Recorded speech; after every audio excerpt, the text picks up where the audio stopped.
financial year. The budget increases to about 1.87 billion in the second period of the medium-term expenditure framework and increases to about 1.957 billion in the outer year. This means that over the MTEF, the budget for the department is just over 5.556 billion. We deliver this budget fully conscious of the critical role that infrastructure development plays in enabling economic activity. We also believe that socio-economic infrastructure is the heartbeat of any society and the means which enables communities not only to reach higher levels of growth and development, but to also build an integrated safety environment. The department is not only a custodian of public infrastructure development in the province, but also the social agent for job creation and skills development. The stagnantly low growth reality in which the budget vote was developed is therefore a direct result of the current economic climate, which results in an inability to overcome the structural high levels of inequality, poverty, and unemployment. This environment has been compounded by the present coronavirus pandemic, which is engulfing the whole world. The socio-economic impact of the pandemic on the working class and the poor has been devastating, especially on child-headed households, the elderly, women, children, and vulnerable workers across the globe. Deputy Speaker, we would like to thank the people of Cuba for their heroic act of proletarian internationalism, genuine solidarity with humanity, and their selflessness during this pandemic. Under administration, the Department of Public Works and Infrastructure, by virtue of its mandate of works infrastructure provisioning, has a pivotal role to play in this mammoth task of poverty reduction and job creation. The department is further responsible for the provision and effective management of provincial government lands and buildings. The number of government facilities in the province has increased over the last decade, resulting in a substantial increased workload. As at 31st March 2019, department had 4,902 land parcels in its immovable asset management register. In some cases, functions and government immovable assets were transferred from other spheres of government to the province. The department has not leveraged on its immovable asset portfolio sufficiently for the economic development of the Free State province with its 36% unemployment rate, emanating from the sixth democratic government and the adjustments to the macro organization of government and investment mindset and organizational structure adjustment is required to address aforesaid, Honorable Deputy Speaker. As at the 31st March 2020, the departmental staff complement comprised of 1,353 staff members, 54.118% representing females and 45.82% males. Within this number, there are 38 staff members living with disability, representing 2.81 against the target of 2% for the staff establishment. In the 2019-2020 financial year, the department spent 426 million on compensation of employees, representing 23.7 of the total budget of the department of 1.8 billion. For the 2020-2021 financial year, the compensation budget allocation is 491 million, representing 28.4% of the budget. The increase in compensation budget is due to the decrease in the total operational budget of 2020-2021 financial year, Honorable Deputy Speaker. The department has successfully appointed 2 female staff members on the assistant director level to deal with contract management issues and address capacity shortcomings identified by the Auditor General in the previous financial year. In this financial year, we will enhance our professional capacity by appointing suitably qualified staff within the professions across all functions, including occupational health and safety. We will also replace our professionals recruited by the Department of Health and the Department of Education during the course of the previous financial year. The Honorable Premier, during the State of the Province address on the 25th of February 2020, pronounced that 1,863 security officials in the province will be insourced and appointed on salary level 3. The department currently has 174 of the security officials employed on a contract basis. Processes to finalize their appointment and increase their salary grading had commenced, and this target will be reached by the end of the current financial year under expanded public works program.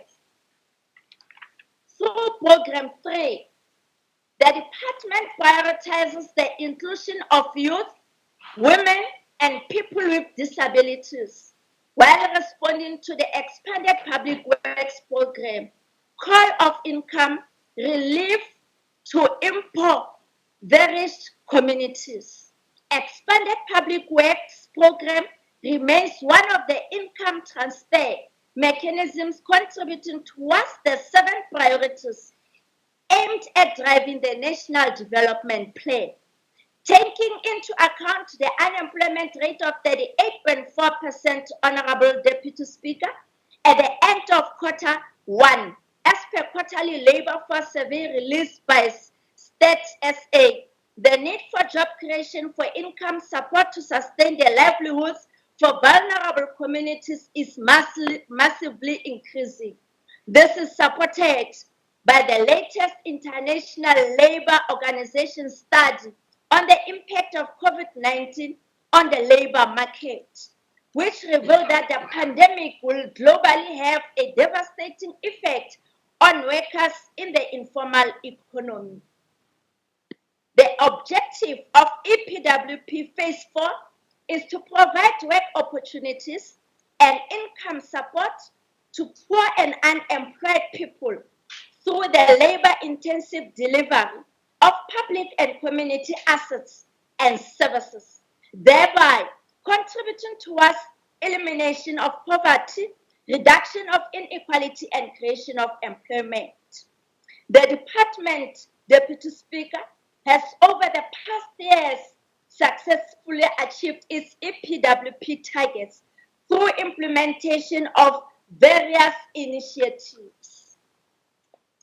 Carefully planned and implemented through normal budgeting processes. The department is also responsible for providing leadership and coordinating the expanded public works program in the province.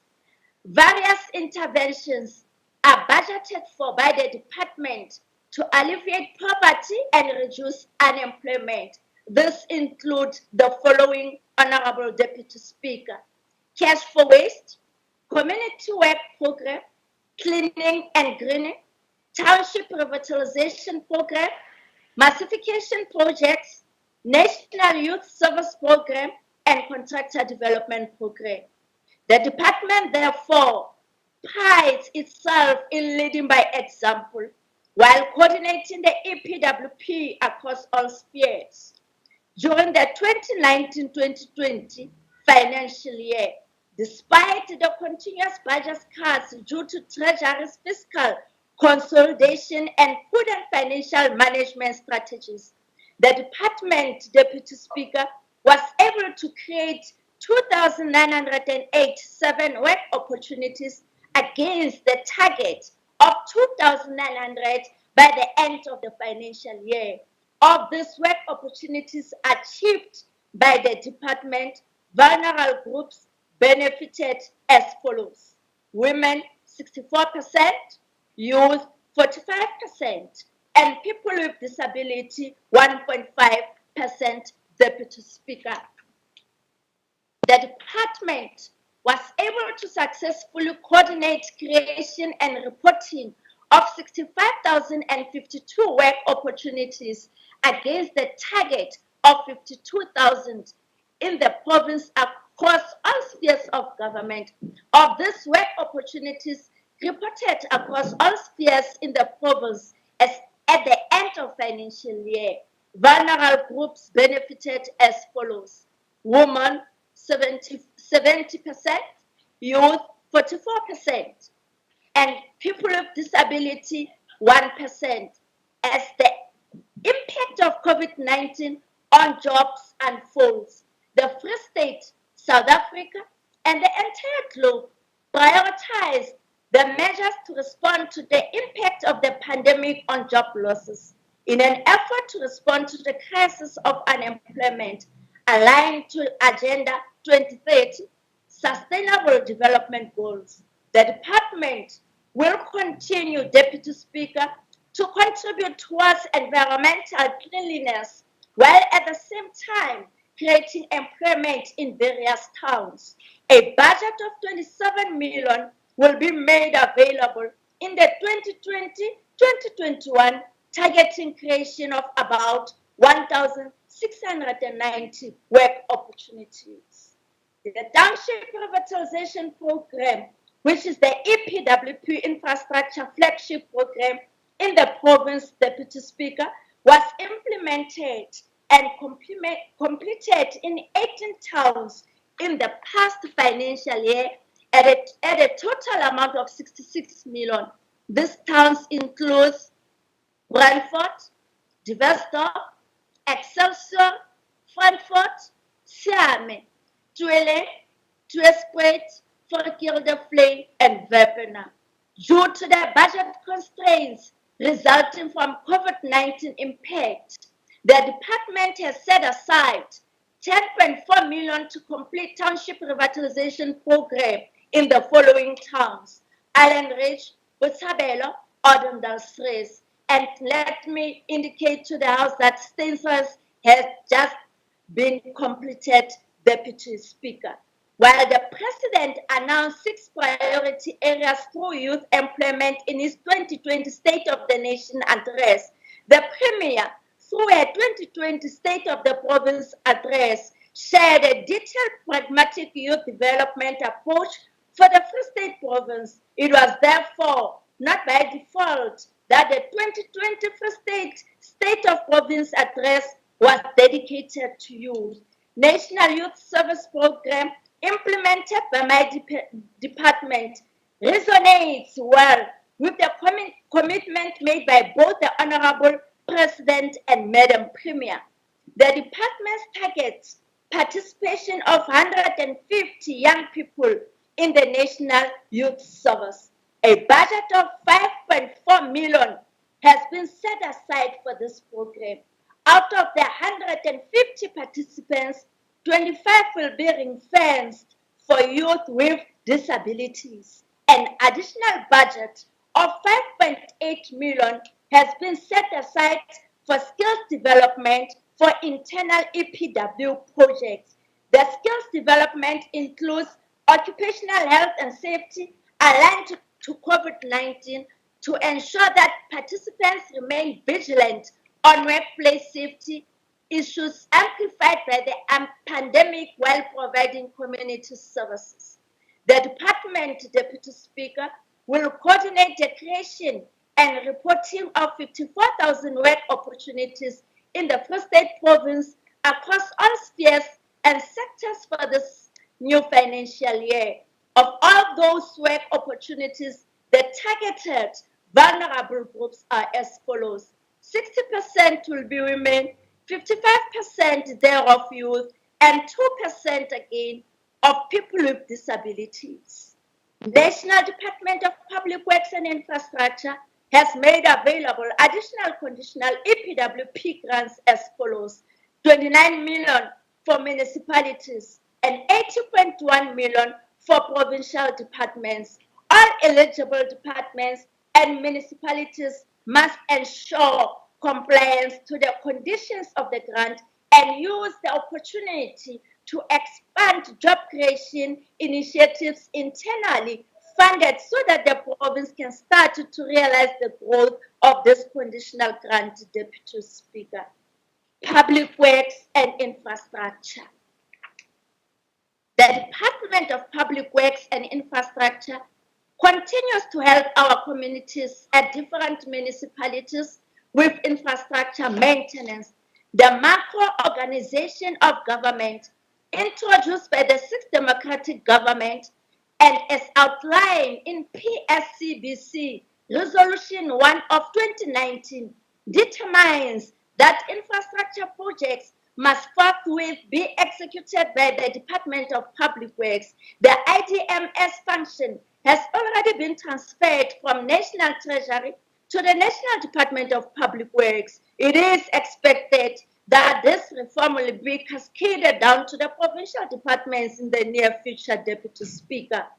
In accordance with our Provincial Executive Council resolution of 2019, sector departments are allowed to implement projects to the value of up to 15 million. This standpoint implies that the Department of Public Works and Infrastructure is not responsible for any sector department projects, as well as the maintenance projects that are budgeted under the 15 million, Deputy Speaker.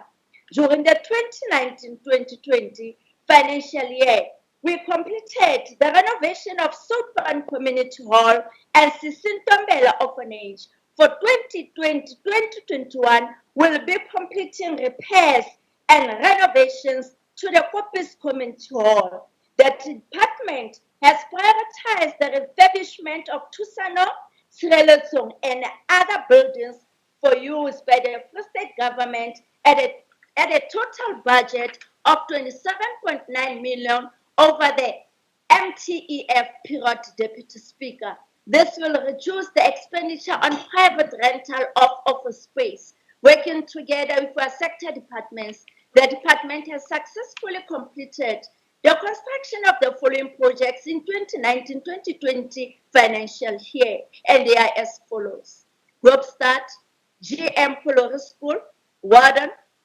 Selindukuhle School, Frede, Tembalile New Primary School, Bluefontein, Grassland New Primary School, and Grassland Secondary School. The Botshabelo Substance Abuse Dependency Treatment Center in Botshabelo was completed this month, and it is an achievement from our side, Deputy Speaker. The department stays committed to meeting its obligations as the custodian of government buildings. The department has spent an amount of 35.5 million for maintenance in the 2019-2020 financial year.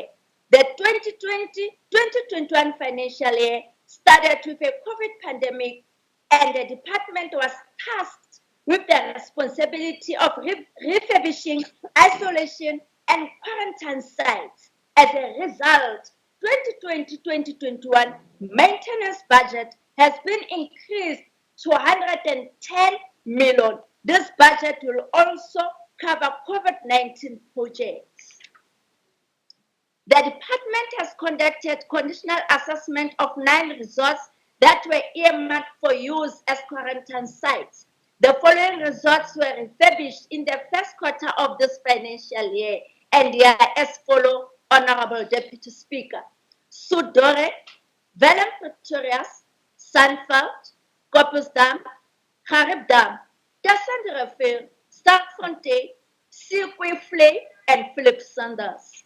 The refurbished facilities carry a total bed capacity of 638 and are currently being used by the Department of Health for quarantine and isolation purposes. Refurbishment of these resorts also guarantees the province an improved revenue generation ability post-COVID-19 use, Deputy Speaker, under property management.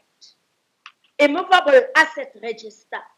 The Department of Public Works and Infrastructure, as the sole custodian of properties registered in the name of the state provincial government, has a mandate of maintaining the property portfolio and to ensure that it contributes towards the investment value of the province.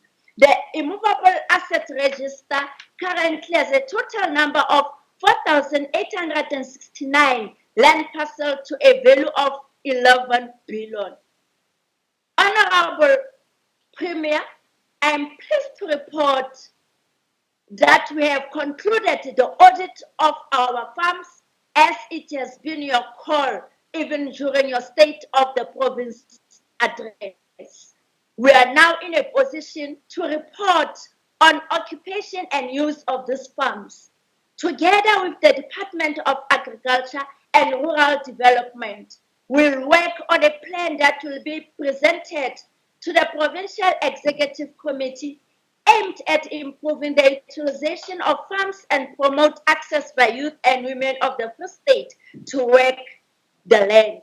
Infrastructure planners and developers are required to design infrastructure projects that are futuristic. Asset management, Deputy Speaker, techniques have moved to the digital era. The availability of real-time data and computing power is key, and security protocols have become more sophisticated. Data coupled with key and new skills currently not on the post-establishment can contribute to creating alignment between the department, financiers necessary for public-private partnership, and the citizens of the Free State who are the beneficiaries of infrastructure development. Deputy Speaker, the energy crisis precipitated by ESCOP requires us to explore and initiate green technology across our existing property and future infrastructure, particularly in cost-effective, affordable methods. We have budgeted for the refurbishment of Tucson building in the 2020-2021 financial year. We have identified this building as the second smart building that the department will deliver. The department will offer sustainable energy technologies, including digital access, light movement sensors, and grey water reticulations, amongst others. It is anticipated that the refurbishment will take approximately 2.5 years to complete, Honorable Deputy Speaker, under property transformation and revenue collection. The Department of Public Works and Infrastructure plays a central role in realizing transformation in the property industry, which is by far dominated by previously advantaged individuals. The department has a total of 73 lease contracts, of which 38 are entered into with historically disadvantaged individuals. This represents 52% transformation progress against the 2020 target of 60%. The department is confident, Deputy Speaker, that this target will be reached by the end of 2020-2021 financial year. Property management managed to collect 45.5 million, representing 60%, Deputy Speaker, of its target for 2019-2020 financial year. We'll be working very hard with the provincial treasury to improve this performance and to create more ways of enhancing revenue. Our target for 2020-2021 was to generate 81.5 million in revenue. This target, Deputy Speaker, is unlikely given the impact of COVID-19 on the economy of the province and property market as a whole under municipal payments, which is a critical one, this one, Deputy Speaker. The department continues to fulfill its obligations towards the municipalities despite the constrained resources. A total amount of 470 million, representing 99.99% of the rates and taxes, and 420 million, representing 99.73% of the municipal services, was paid to municipalities as at the 31st March 2020. The biggest recipients were Mangaung Metro and St. Lake, Machabeng, Malutuapofu, Mokaka, and Hlabeng local municipalities. The debt to municipalities was therefore reduced to 568 million, Deputy Speaker, as at the 31st March 2020. An amount of 436.245 million is budgeted for the payment of rates and taxes in 2020-2021 financial year. 138.343 million, or the 31.72% of this amount, will be paid to Mangaung Metro. 225.32 million is budgeted for payment of municipal services in 2020-2021 financial year. An amount of 151.056 million, or 67.04% of this amount, will be paid to Mangaung Metro and St. Lake, Deputy Speaker. The department piloted the water savings program towards the end of 2018-2019 financial year.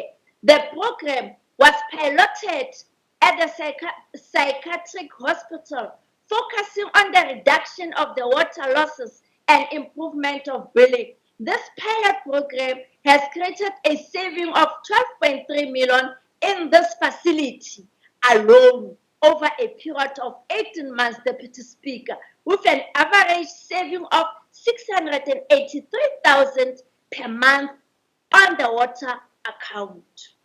And from our side is an achievement. The program will be rolled out to the following hospitals in 2020-2021 financial year: Pelinomi Hospital, Universitas Hospital, Botshabelo Hospital, and Moroka Hospital.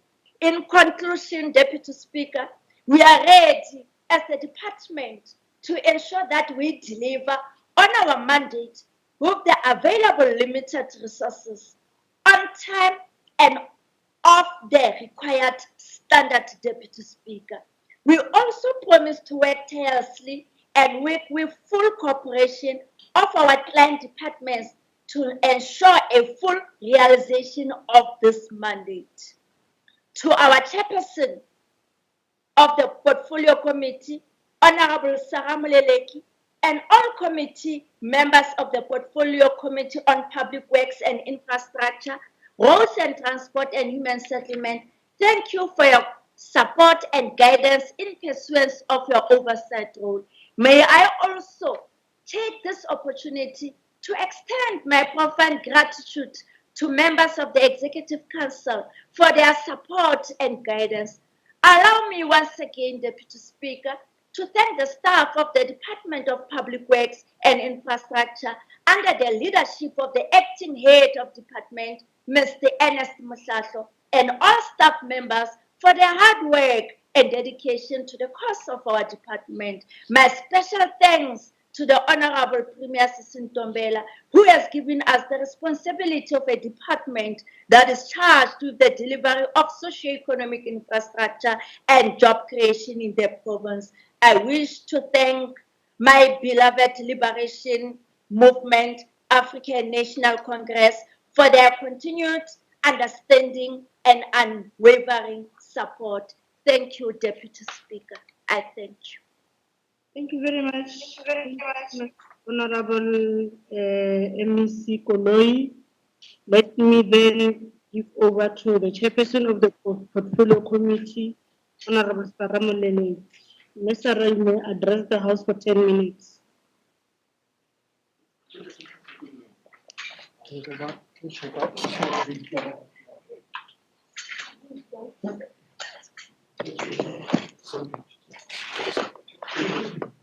Honorable MC Koloi, can you mute your camera and your mic, please, so that we don't see you again? Honorable Muleleki, over to you.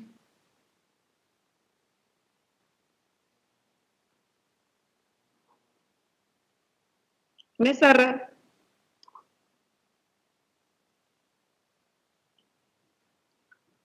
Thank you, Deputy Speaker. Deputy Speaker, maybe Sidi Mapena, our Speaker, Mezanele, our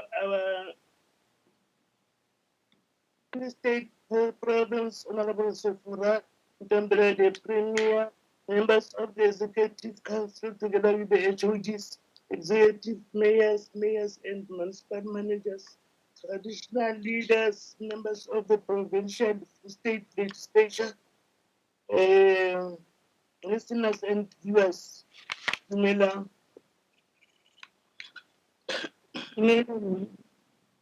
Honorable Speaker,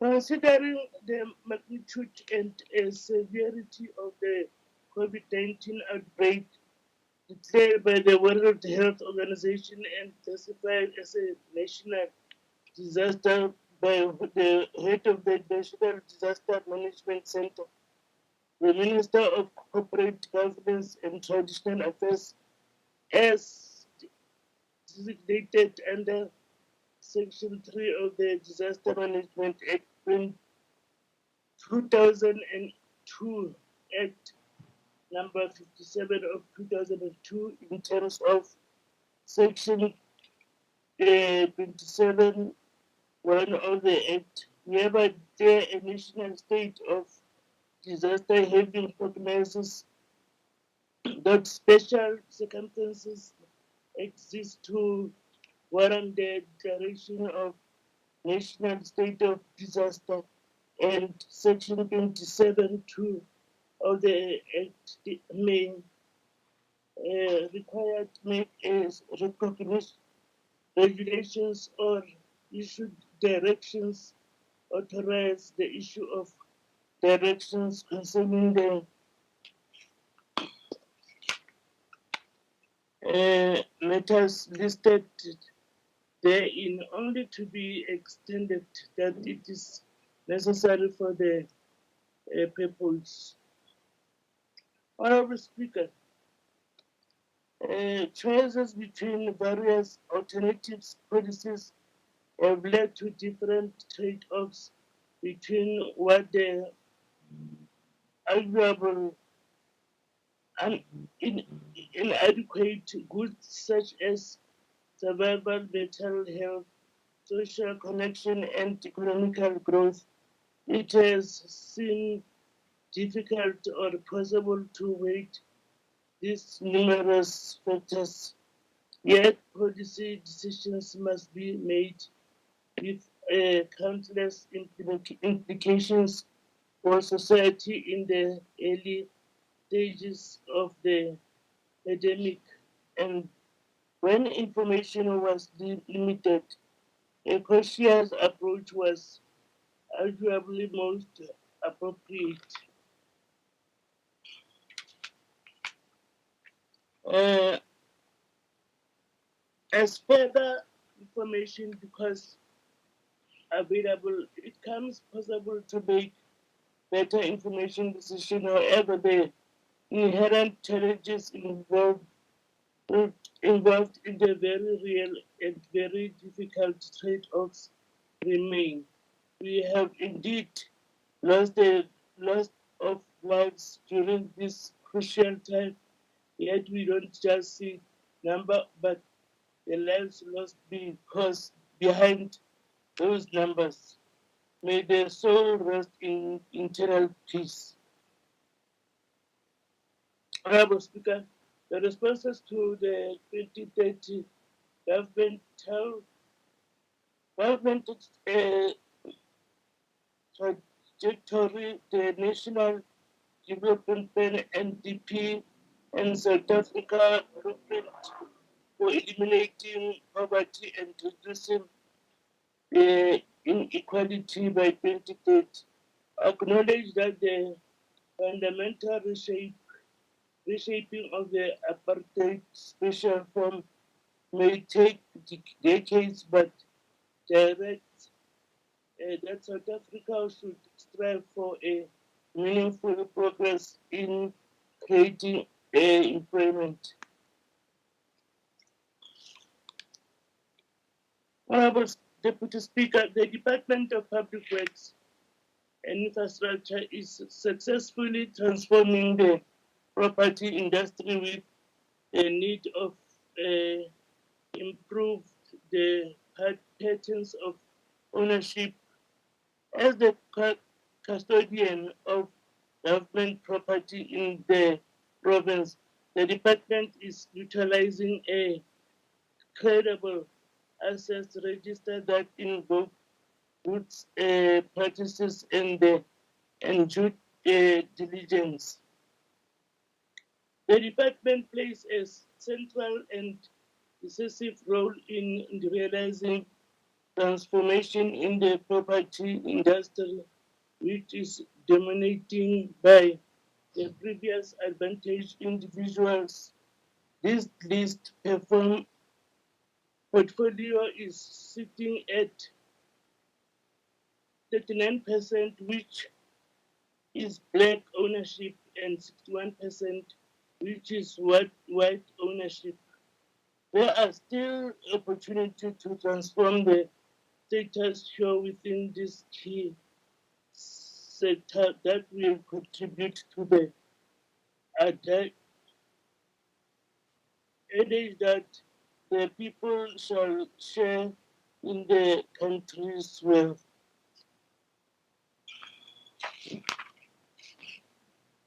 The department is committed to accelerate empowerment of emerging contractors and improve and allocate of projects.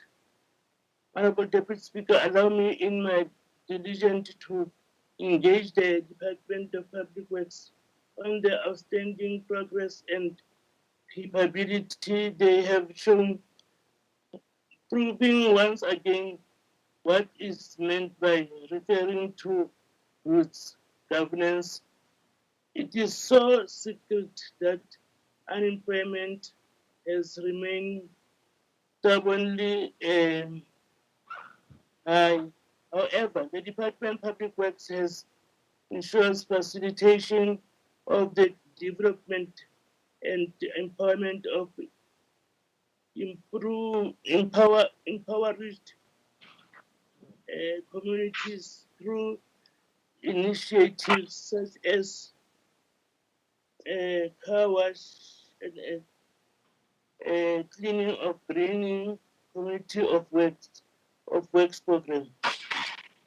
Honorable Deputy Speaker, the focus and outcomes of infrastructure development was around job creation, poverty eradication, and income generation through an expanded Honorable Muleleki, you are left with 2 minutes.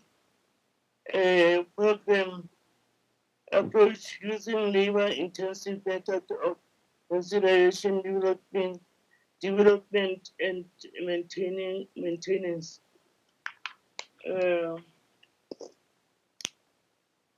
The Department of Public Works has done great exploit and continue to seize very moment exhausting themselves and the disposal for the sake of our people. We applaud the leadership of the Free State province and the leadership of Public Works. We are in full support of the vote of Public Works. I thank you. Thank you very much, Honorable Muleleki. Everyone can wake up now. Honorable Jacobson, we are out of order. We are just out of order. What is saying? Never mind, sir. Let me give over to Honorable D. Smith. Honorable D. Smith may address the House in 2 minutes. Thank you, Honorable Deputy Speaker. Deputy Speaker, the Department of Public Works and Infrastructure is supposed to be the backbone of the province's economic development. This department does not stimulate the Free State's economy and does, in fact, contribute to the detriment of the municipalities in the province. The department's total debt to the Mangaung Metro municipality is something to be ashamed of. This department's debt to the Metro is part of the total provincial government debt of about 1.5 billion rand, which accounts for 21% of the Metro's outstanding debtors. Deputy Speaker, it's straightforward. Should this department pay off its municipal debt, it will solve many of the Metro's problems. If it does not, it will directly contribute to the deprivation of the quality service delivery that residents deserve. This is also true in most Free State municipalities. Deputy Speaker, the Freedom Front Plus regards it as a blatant shame that poor departmental planning and irresponsible financial management dissolves to local government to the detriment of residents. This department also loses opportunities to collect its own revenue. Projects that this department spends millions of rands on should be managed in such a way that it contributes to the financial sustainability of the department. Projects such as the revolving restaurant. This project has been completed for several years but remains a white elephant. COVID-19 cannot be the reason that this department loses focus on its mandate. Honourable Deputy Speaker, this department should own up to its responsibilities. The government owes itself money, and the never-ending debt shift from one level of government to the next can no longer be tolerated. I thank you. Thank you very much, Honorable Smith. Honorable MEC Brown, you may address the House in 8 minutes. Thank you, Honourable Deputy Speaker, Honourable Premier in her absence, members of the Executive Council, members of the Free State Legislature, leadership of the ruling party, Free Staters. Honourable Deputy Speaker, the Department of Public Works and Infrastructure plays an important role in the attainment of transformed built environment through sector provision of strategic leadership to provincial construction and property industries. This department remains our provincial implementing agent of choice. Madam Speaker, this department continues to establish and ensure compliance to policy and legislative prescripts for the management of state-owned and leased immovable and immovable assets in the province, with a view to contribute towards economic and social development and transformation of the built environment. Honourable members, allow me quickly to outline that the Department of Public Works and Infrastructure will continue to implement the following key priorities for the financial year. Promotion of economic growth and development through National Youth Service and contractor development programs, as well as infrastructure programs. Acceleration of delivery of infrastructure in order to minimize time taken to complete projects. Transformation of the commercial property sector in this province.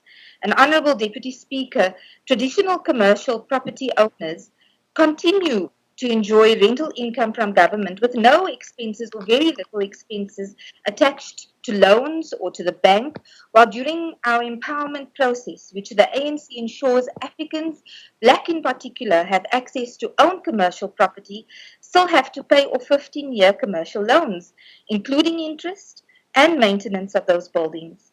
Break even is only projected after 9 years, which is only then that a black commercial property owner would start seeing profits. Do not be apologetic, MEC Koloi, for pushing for equality. This department has delegated authority to state land in the province. The state audit of farm ownership by race by individuals reflect that white individuals own 72% of land, coloured 14%, Indian 5%, and African a meagre 4%. The issue of land expropriation without compensation remains and apologetically will be the policy of the ANC as the ruling party, which has serious consideration to cater for the marginalized masses of our people. Government is swiftly in that process of ensuring that most valuable assets of our country, which is land, is indeed given back to the people of this country who were historically denied such an opportunity. The department is leading a land audit, which they are working tirelessly to address the theft of pre-1994. Just imagine, Honourable Deputy Speaker, having cases as the head of department and the MEC come over your table where the NP government in 1990 signs a commercial 99-year lease or notarial lease on prime land at a mere lease amount of 99 Rand per month, mainly and mostly in the hands of the minority of this province, as the National Party benefited their own comrades. As part of the land audit, we are currently addressing this matter robustly. The Department of Public Works is still working on the eradication of unequal land distribution in the province, and with inputs to national review of legislation on the Section 25 of the Constitution, the legislative framework for territorial segregation, the Natives Land Act of 27 of 1913, the Native Trust and Land Act 18 of 1936, the Group Areas Act 41 of 1950, subsection 34, and the Group Areas Act 36 of 1966, subsection 43. Further, the ANC-led government continues to address measures between 1991 and 1997. The abolition of Racially Based Land Measures Act 108 of 1991, the Reconstruction and Development Program, and the White Paper on Land Policy of 1997. The most prominent instrument used by the apartheid regime to establish and enforce its policy of racial segregation was legislative intervention. As you can imagine, the structure and systems in the number of the most significant legislative measures have been put in place, and that was to limit the black majority's ownership of land, especially agricultural land. This department plays a key role in rapid land release program and also includes land restitution and land redistribution and land tenure. The importance of restitution of the land in the department will contribute positively towards the reversal of the legacy of the spatial injustice and the dispossession of land from a majority of our people. Honourable Speaker, through you, I would like to encourage all Free Staters to have their say. The Portfolio Committee on Agriculture, Land Reform and Rural Development invites interested people and relevant stakeholders to submit written comments on upgrading of Land Tenure and Rights Amendment Bill B6 of 2020. Have your say. Brought to you proudly by the ANC-led government. MEC Koloi, Aluta continua. Continue to push hard to bring land back to the people, the masses of the people of this province. Madam Speaker, we support the budget of the Department of Public Works and Infrastructure, and we again resolve to support this department in its upcoming medium-term expenditure framework period. I thank you. Thank you very much, Honorable MEC Brown. Let me then give over to Honorable Mandisa Makeseni to address the House. Honorable Mandisa, over to you. Mandulele Deputy Speaker, ke dumedisa mokgatlo wa EFF le ma-Afrika Borwa le baahi ba Free State. I want to start by saying EPWP is not a job. It's not a job, cannot sustain, cannot change your life. Eri kopang hape le MEC, re kopa lefapha lena le prioritize to pay rate and taxes of the municipalities, especially these municipalities that are struggling. Mangaung, Machabeng, Masilonyana, and Malutia Pofo. The EFF are the biggest is not only we advocate the exploitation of the anti-African system and outsourcing. We call upon to the department to insource all the workers. We call upon also the abolishment of EPWP, and all workers must be absorbed to work permanent with the benefit that will sustain. Honorable Speaker, as we mentioned in human settlement, the debate, we need apartheid special planning to revamp and rearrange. The National Special Development Perspective development by the government, policy coordination and advisory services make a correct observation of South African special economy that over 70% of our people live under the minimum living wage. We believe that the budget that is presented on behalf of the department on town revitalization project is not enough, cannot change the lives of our people.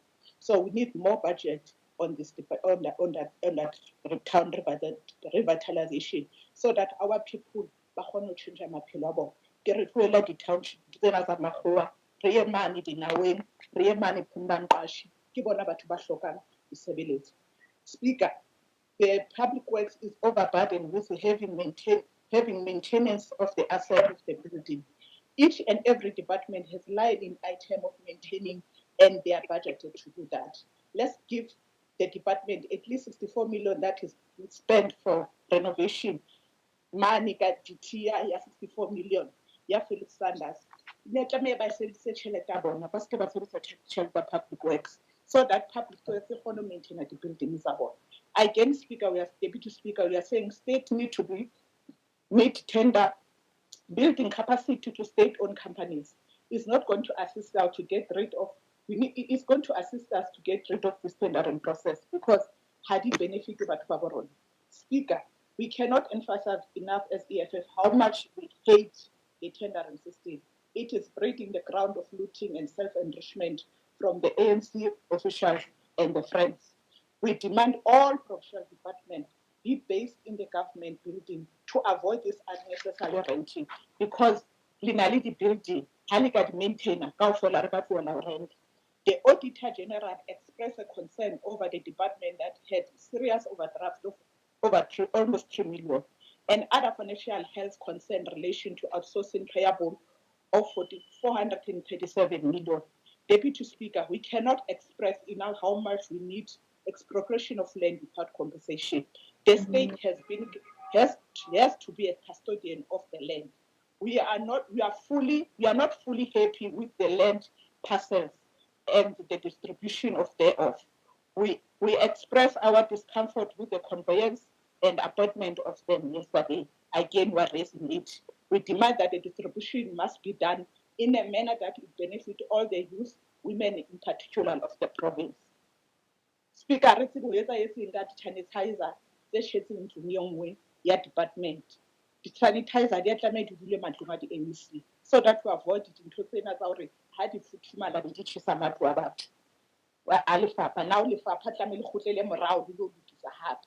Speaker, we want to know where all the students that we send abroad to study. Ha ba kgutla ba tlo thusa lefapha lena ka di-engineers, ba kgona ebe bona ba sebetsang ba lokisa ditsela tsa rona. Ka mantswe ao he Deputy Speaker, re keke ba re support this vote 9 because we encourage exploitation of our people. Therefore, the EFF is not supporting this budget. Thank you very much, Honorable Mandisa. Let me go further and give over to Honorable Khakau. Honorable Khakau may address the House. Thank you, Deputy Speaker. 30 minutes. Last year, during the 2019-20 budget debate, I stood before this House and said the department that had brought us here on the day was an absolute muddle. Today, I say the Free State Department of Public Works and Infrastructure is not only a solid muddle, but can just as well be characterized as an omnishambles. All along, they blamed the apartheid government for their 26 years of poor governance. This year, they have found another scapegoat, the COVID-19 pandemic. How convenient. Adding to this bioscope is the fact that our economy is expected to contract by 9% in this financial year and only expected to recover by a mere 2% in the next financial year. Yes, Deputy Speaker, the Free State is a grave site hoping for the resurrection day. Niabaiza, unnecessarily so.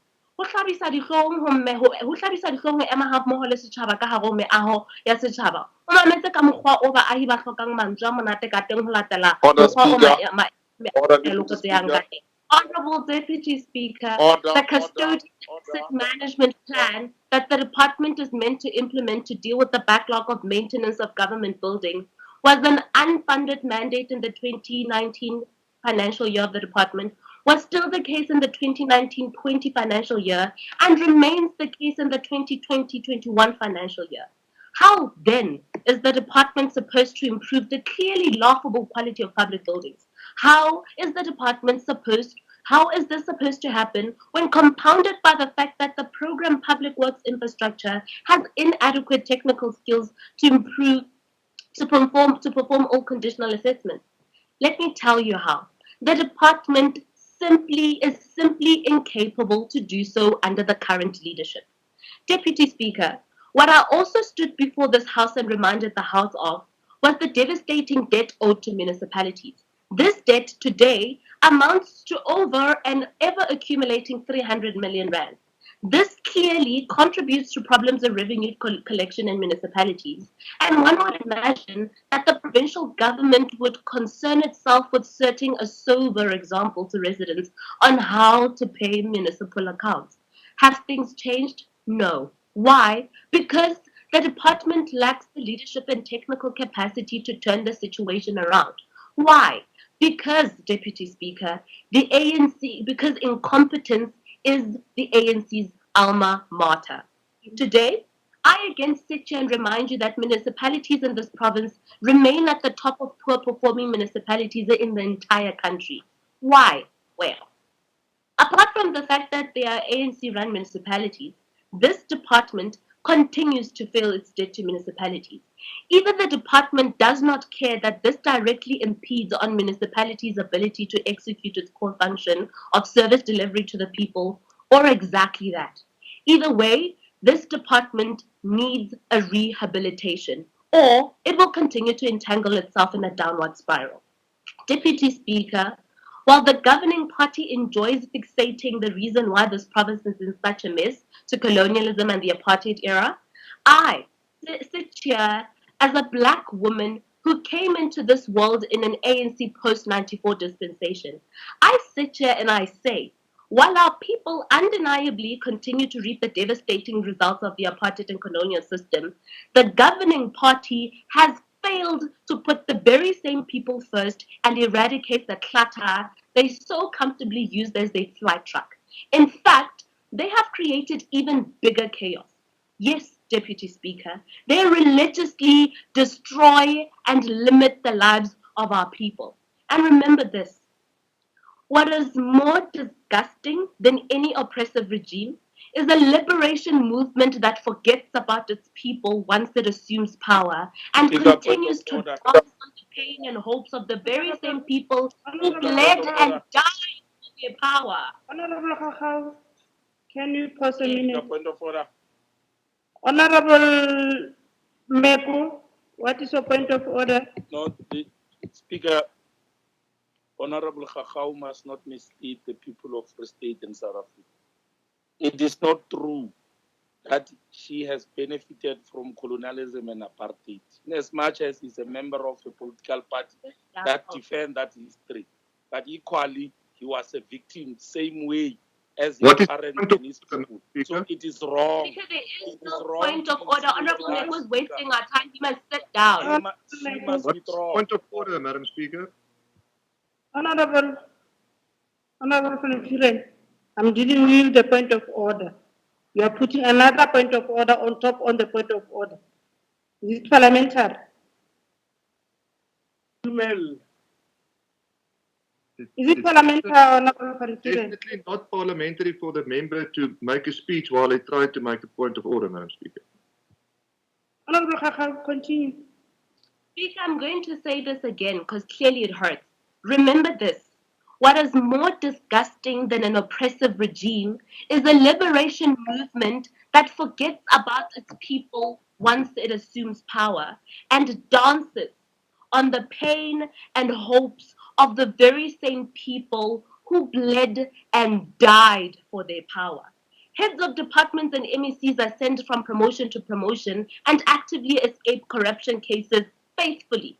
Deputy Speaker, I maintain that in the eyes of the ANC, it is okay for the people of this province to remain nothing but the scrophlops and sponges expected to absorb the mess of an uncaring, incompetent, and incapacitated government. The department is proof of this because it continues to dish out buckets of whoopsies and the people remain at the receiving end. But we are not surprised. Of course, this is any ANC government's modus operandi. I suppose all animals are equal, but some are more equal than others. Thank you, Public Works. Honorable members and members of the public, this department received 1.8 million in the 2019-20 financial year. Where did this budget go? The Romsburg Hospital, like most public hospitals in this province, remains a morgue. The Kroonstad Voortrekker Hospital is a freely vandalized Halloween spoor case. Libraries across the province remain a constant reminder for any black child that a dream to one day acquire enough knowledge to conquer the world is increasingly becoming unavailable. The dilapidated condition of schools across the province remain a health hazard for defenseless children, and the department's general property profile remains, quite frankly, distasteful. The department has outstanding payables of over 9 million and non-right recognized payables of over 437 million. The department also had an overdraft of over 3 million on top of a commitment that is over 148 million. Moreover, service level agreements between the department and consultants remain unchanged. Welcome back, Speaker. Payments to third parties were still not made within 30 days. Management still did not ensure that internal control measures were adequately designed and implemented to ensure cost-effective procurement, which resulted in non-compliance with supply chain management requirements. Again, Speaker, the department had inadequate control measures over the reconciling of transactions due to the lack of review by management, resulting in adjustments to financial statements and findings on non-compliance with legislative precepts. Speaker, again, there were insufficient monitoring controls by management to ensure that projects were properly managed and contractors closely supervised to monitor progress and quality of projects. While the progress on the Free State Sports and Science Institute agreement remains quite foggy, aside what's going on. But this should not surprise us though.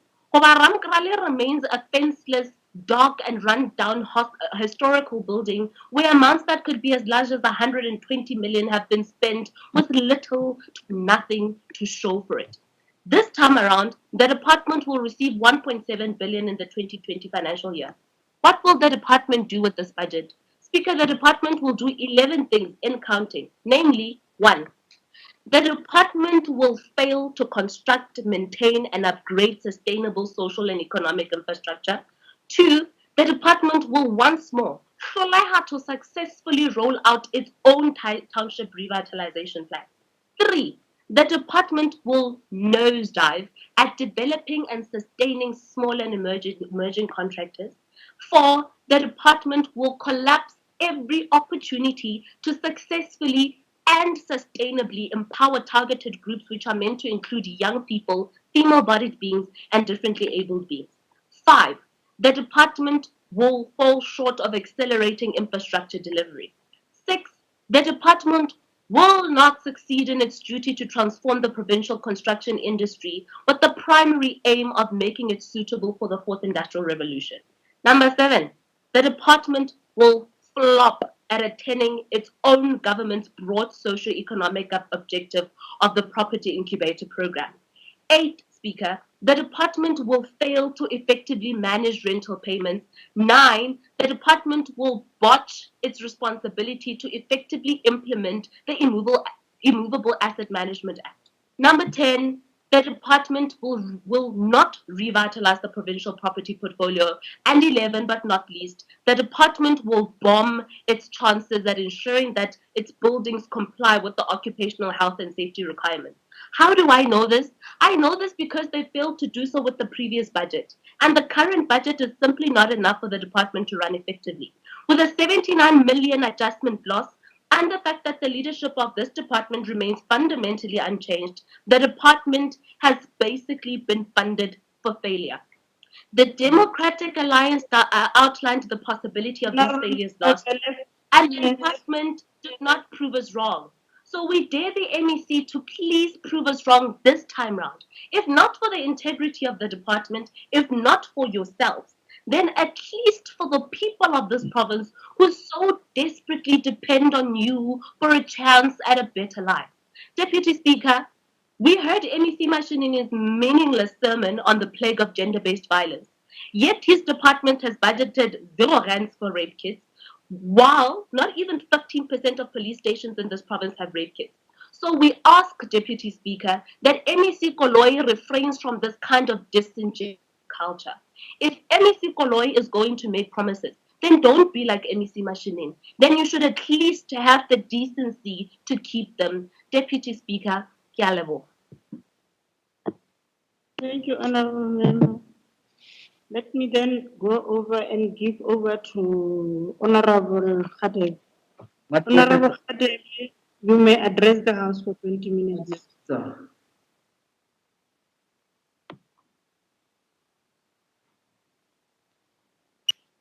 Honorable Khadebe. Thank you, Deputy Speaker, for the opportunity. Honorable Speaker, colleagues in the executive, management and officials from the Department of Public Works, Bahida Freestyle, ladies and gentlemen, we give our revolutionary banner in honor and memory of the four era in the struggle against apartheid. The Commissar Field Marshal in the Army of Liberation that gave us freedom, the late Honorable Ntomukete Mulangeni, who was part of the 8 Rivonia trialists, was sentenced to life imprisonment in 1964 and imprisoned on Robben Island. We salute them for their sacrifices and contribution towards a free and democratic South Africa. Honorable Speaker, COVID-19 has came as a shock to society, health systems, economies, and government worldwide. In the midst of extraordinary challenges and uncertainty, and countless personal tragedies, the ANC, as government of the people by the people, and the leader of society, needs to make decisions that will manage the immediate impact of the pandemic and its consequences. The public spending in infrastructure and other social assets will progressively help the Free State provincial economy to recover and create opportunities.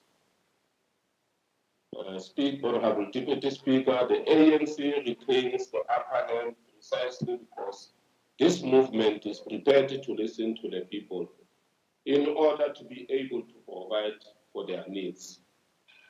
Our leadership is inspired by the will of the people.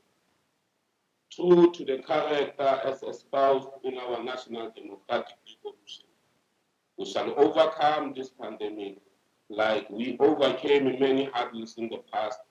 And as the father of the democratic South Africa, Comrade Nelson Mandela once said, I learned that courage was not the absence of fear, but the triumph over it. Our people indeed look up for training, employment, business opportunities. And we are happy that the department is currently doing exactly that to improve the quality and lives of our people. The Department of Public Works and Infrastructure, with the appropriated budget, is reflecting our immediate priorities and those elements of a longer-term vision, which will contribute to the following government outcomes: creating decent employment through inclusive economic growth, creating efficient, competitive, and responsive infrastructure network, skilled and capable workforce to support inclusive citizenship, and sustainable human settlement, and an improved quality of household lives. Honorable Deputy Speaker, since 1994, democratic breakthrough, significant progress has been made in meeting the basic needs of the people.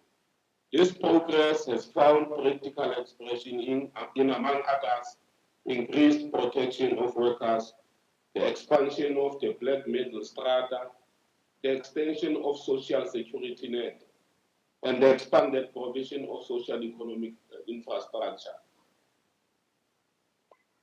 Deputy Speaker, the infrastructure spending remains a lever through the industrial development and economic growth that can be sustained.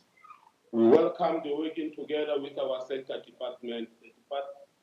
The department has successfully completed the construction of the following projects: Hopstar, Olori School, Silindo Kutle School, Tembalite New Primary School, Gasland New Primary School, etc. The department is not only a custodian of public infrastructure development in the process, but also the social agent for job creation and skills development. The ANC document, which is called Reconstruction, Growth and Transformation, is pertinent that the pillar of the policy framework is to mobilize the society around infrastructure-led recovery with the new investment. Deputy Speaker, the infrastructure programs earmarked for this financial year, such as repairs and renovations to the Corpus Community Hall, the refurbishment of Tusanong, Sirenetseng, and other buildings should actively support youth employment, localization, black industrialists, and other developmental goals. Department of Public Works and Infrastructure, by virtue of its mandate of works and infrastructure provisioning, has a pivotal role to play in this mammoth task of poverty reduction and job creation in the province. This is also mindful of the era we are in as a province. It is an era of immense challenges, but the Department of Infrastructure Programs provides a hopeful pathway to recovery for the good of the people of the Free State. We welcome the refurbishments that were done by the department in the first quarter of this financial year. Soetdoring, Resort, Velem, Pretoria, St. Val, Coffeedam, and so on. We further welcome that these refurbished facilities are currently assisting the province in the battle against COVID-19 because they are currently being used by the Department of Health to quarantine and isolation purposes. The department is on the right track because the refurbishment of this resort also guarantees the province an improved revenue generation ability post COVID-19 use. Honorable Deputy Speaker, with every day that passes, new cases of missing, raped and murdered women, as well as children, are brought to the fore. The excruciating pain felt by families who have lost their loved ones under the unspeakable circumstances has taken a firm grip on the national agenda. Everyone agrees that enough is enough. Stop gender-based violence and femicide. The ANC document I have earlier referred to impressed much on significant of job creation multipliers and labor-intensive methods. Today, as we speak, the orange overalls and t-shirts, or the so-called EPWP, that have become a familiar trend across the province as a common service delivery worker for our communities. The EPWP is a nationwide government program covering all spheres of government, aiming at drawing a significant number of unemployed South Africans into a productive work in the manner that will enable them to gain skills and increase their capacities to earn income and develop their community.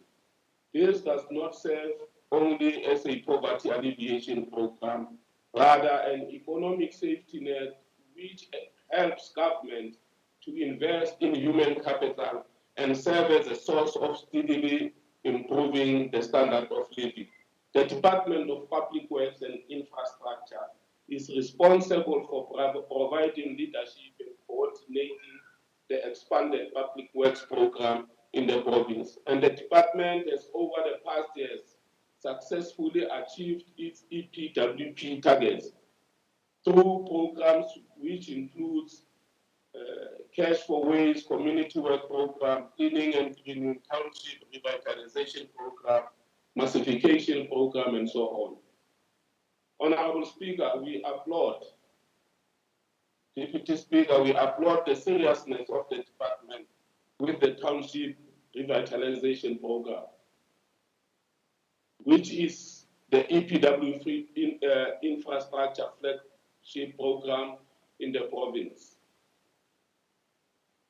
Then it is expected that this will be implemented and completed in 18 towns, as alluded by the MEC We further welcomed 10.4 million set aside this year to complete township revitalization program in areas mentioned, Allen Ridge, Butabelo, Ordinance, West, and Stansted.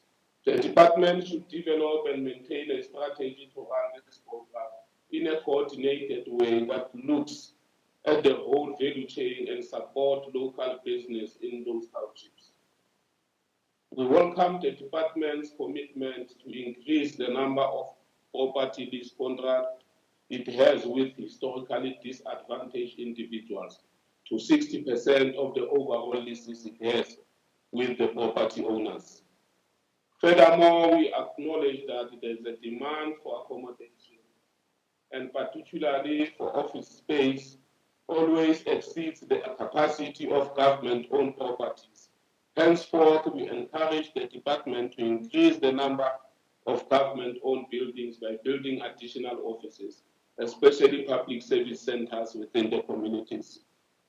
Although the department experiences budget constraints resulting from COVID-19 impact and the stagnantly low growth realities of the province, the department must remain committed to support transformation of construction industry and to develop small, medium, and micro enterprises, cooperatives, and non-profit organizations. In doing so, it will help to empower individuals and communities from the historically disadvantaged background. Honorable Deputy Speaker, the government immovable assets need to be properly maintained to ensure that they continue to function as efficiently and effectively as possible to support the delivery of a wide range of services. At the same time, the deterioration of buildings due to the lack of maintenance can lead to future financial burdens, cause legal and other industrial relations conflicts, and affect delivery of services. Therefore, it is an expectation that the department, as a sole custodian of property registered in the name of the Free State Provincial Government, should ensure the maintenance of buildings and proper management of physical assets and the overall management of capital to achieve departmental outputs and government outcomes.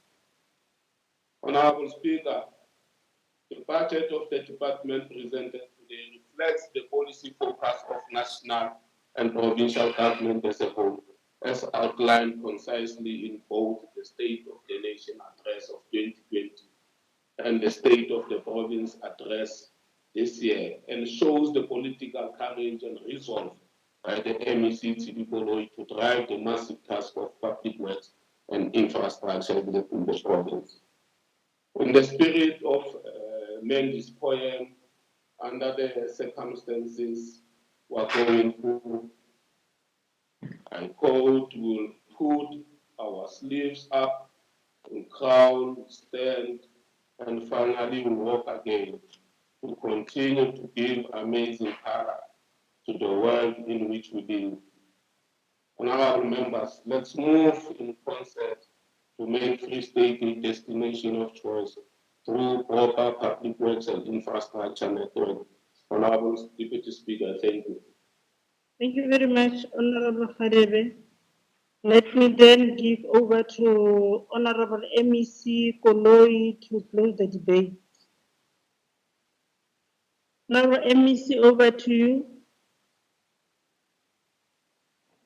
Thank you once again, Honorable Deputy Speaker, for allowing me the opportunity to reply on the statement that has been put on the table by honorable members. Honorable Deputy Speaker, allow me to first start with the submission that had been submitted by Honorable Smith. You know, Honorable Deputy Speaker, some statements are tiring. I had read the budget speech around municipal payments, and the Honorable Smith was listening attentively when I was presenting my budget speech around municipal payments. But however, I will assist him again. And I strongly believe that what I'm going to say again, the honorable member will never ever forget what I had reiterated again on the municipal payments.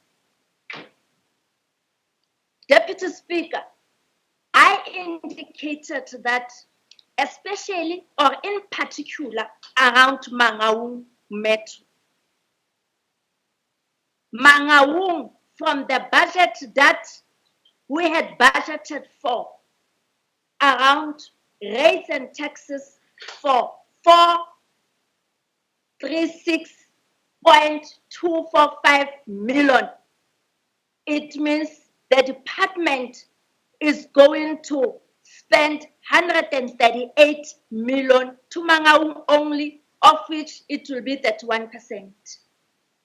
On municipal services, the budget of public works, which is 225.320 million, we are going to pay Mangaung 151.056 million, which is 67.04% to Mangaung.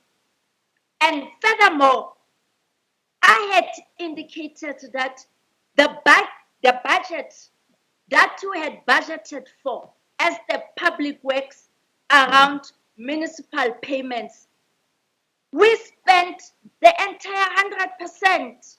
When I spoke about 99.99%, what is that? And again, let me clarify, Honorable Member Makistin, around Masilonyan. We don't owe Masilonyan, Deputy Speaker. Public Works doesn't owe Masilonyan. Even Machabe is up to date. We only owe Mangaung, Malutia Pofung, and St. Lake. But upfront again, let me once again reiterate on what I want to say around the payment of the municipalities. During 2019-2020, the department was sitting with a debt of about 1 billion, and we managed to reduce the payment to 583 million. Now, I don't know exactly what is the issue here. Even the Department of Public Works had committed itself around the payment plan. I thought honorable members, when they stand on the podium, they will acknowledge the strides that the department has made, the achievement thereof of the departments. Now, let me come again around maintenance, of which what I am going to say, I will submit to my honorable chairperson, Mr. Ramuleleki, as the chairperson of our portfolio in public works, that I submit that, Chair, you organize a workshop for the members, for some of the members of public works. Why am I saying this, Honorable Speaker? Honorable Khakau, when she was grandstanding, she indicated that the Department of Public Works had left Transberg Hospital as it is, libraries as they are. They are still as they are. Our sole mandate around maintenance. Not special. So I want to propose that you must take her out. And she thinks she's special, this one. I want to propose that you must take her out. Definitely, I propose the workshop. This bundle of joy. Skinny. The members need to do workshops here. And for the moment that I have been given, let me clarify for only this few minutes around maintenance. The Department of Public Works around maintenance is only responsible for shared accommodation of sisters departments, not the entire buildings of different departments within provincial government. Every department has its own maintenance budget. Now, the honorable member come and grandstand here and mislead listeners and viewers at home that the department is not taking care of government buildings. Can you pause a little bit? Honorable Khakhao. Yes, thank you, Deputy Speaker. Deputy Speaker, I would like to know from the MEC, as angry as she is, whether she's willing to accept a question. Honorable Khakhao, no one is angry here. MEC is putting up the point. No one is angry here. Okay, is she willing to No one is angry here. Yeah, but is she willing to accept the question? Wait. How was secret? You want to say it, man? Wait. Withdraw the words of the MEC is angry. Withdraw. Before you say anything, withdraw. Okay. Nnete ha e hlabe speaker la withdraw. Withdraw the words of the MEC is angry. Yes, I'm saying she's not angry. She's just sad. I'm saying you must withdraw. Other speaker, she's using the language. Then you can do whatever you want to say. Okay, Mama, I withdraw. Say what you want to say. Thank you, Deputy. Can you allow Ntatele Tuka first, and then I can. You are not the presiding officer. I've asked you, I will no more give you again.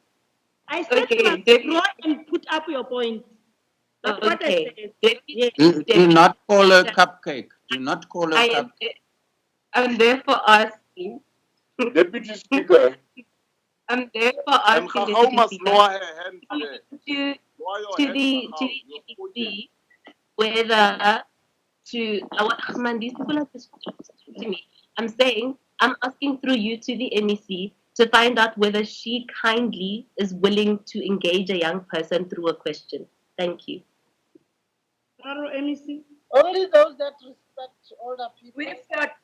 With your tie, you look smart like a grade 1 learner today, Khakhao. And I'm only willing to take questions from the grade 12s and tertiary students. Unfortunately, not you. Speaker, on a point Speaker, you need for the MEC to withdraw. That is an age statement. That is an age statement that clearly shows the MEC has no respect for young people because in her eyes, we are just mere bundle of joys and does not take us seriously. You need to order her to withdraw. Like a bundle of joys. That's exactly what you do. Honorable MEC, have you ever said you are a bunch of joys? That's your word. Grade 12. That is your word. Honorable MEC, continue. Like grade R. Okay, you are being biased. Yes, you're right. I still in grade R. Shut up. You speak like a great answer. Switch off your mic and put off your hand. I've addressed you. You have addressed the MEC. Switch off your camera. I want to continue. Bundle of joy. Deputy Speaker. Deputy Speaker.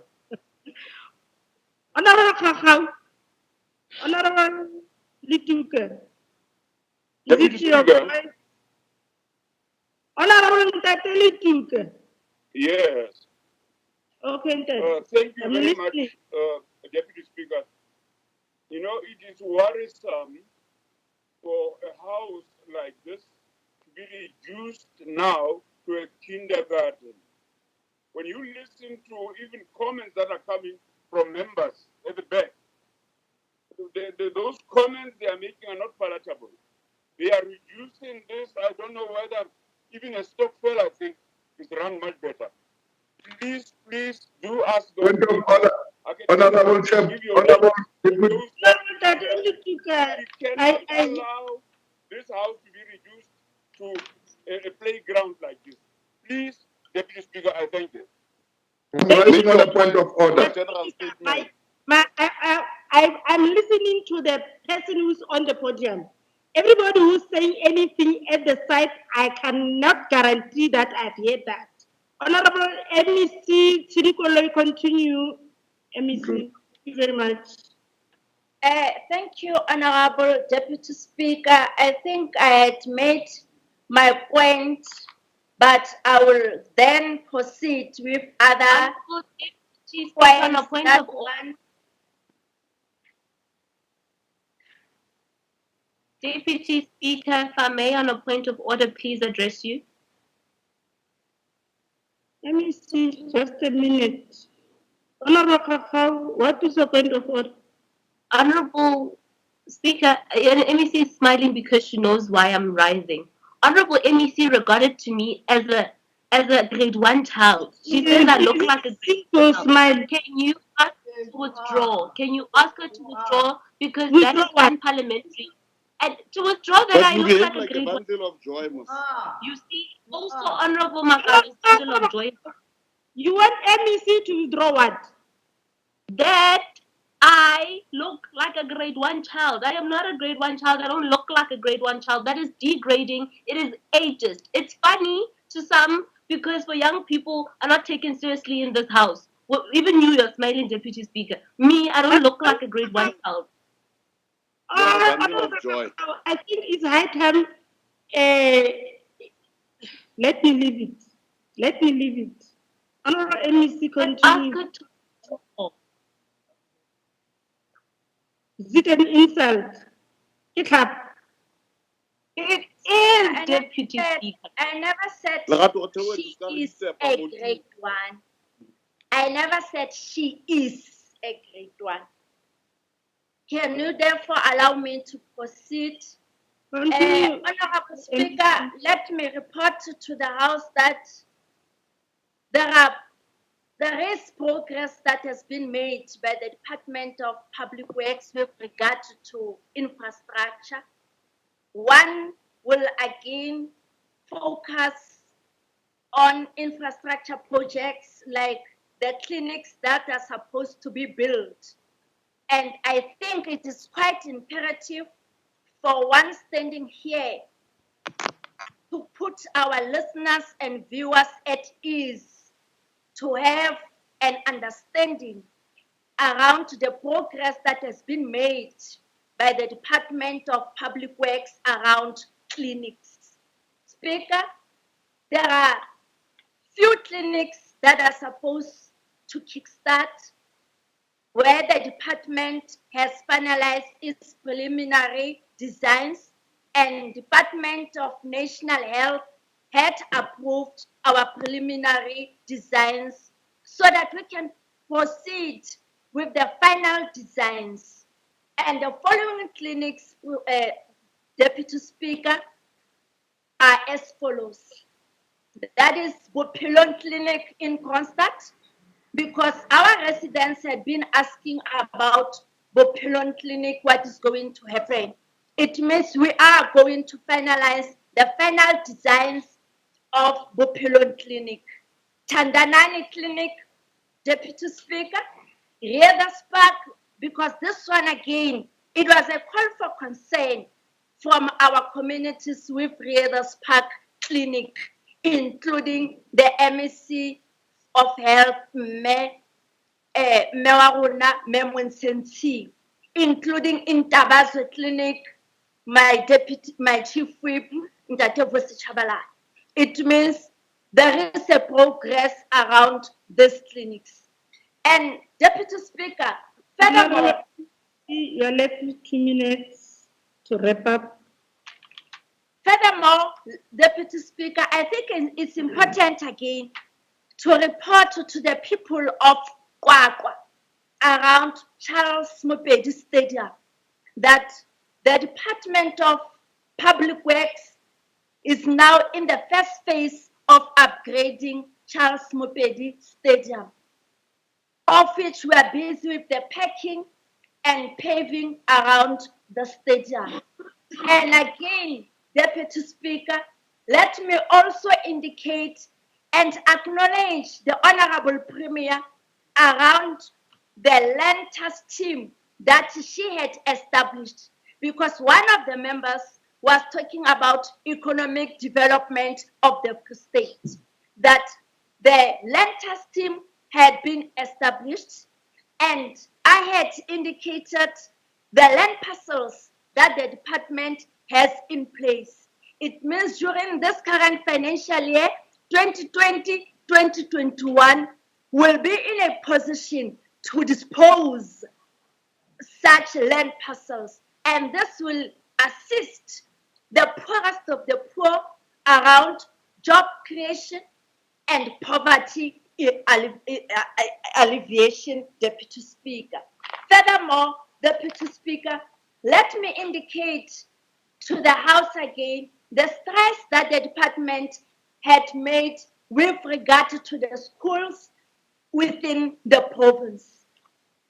We had managed to intervene, Deputy Speaker, with those schools that were challenged. That is Ruang Tsebo in Clocolan, and again, Old Yoreka Hostel, that is at 85%.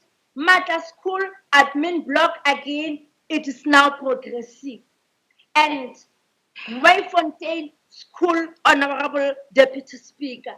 And again, let me once again acknowledge Department of Education for intervening around to the schools, of which I know it was a burning issue from the listeners and viewers at home. That is Tolo in Botshabelo, Tuto Ketebe in Bloemfontein, and Malebogo in Herzogsville. Thank you very much, Deputy Speaker. But I think the workshop will continue in due course. Thank you. Malibongwe. Thank you, Honorable MEC. The reply of MEC Koloi conclude the debate on Budget 9. Malibongwe. Thank you very much.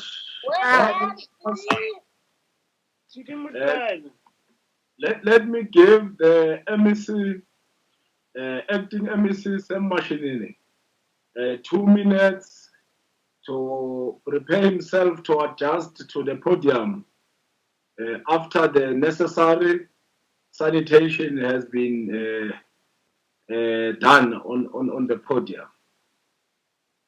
I'm ready, Chair of Chairs. Okay, thank you. Can you light on your video camera?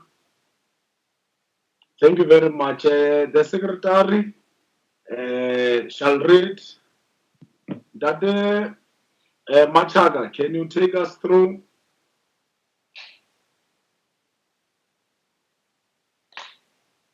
Dade Machaga or Dade Mfuke, can any one of you take us through the motion, please?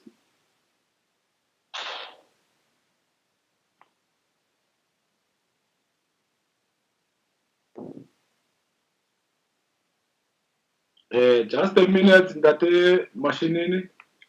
Let me check with the whereabouts of the Secretary of the Legislature. He's supposed to take us through the motion as per the rituals of the sitting. Deputy Speaker, if you are within reach of Date Machaga or Date Mufuke, can you just sensitize us?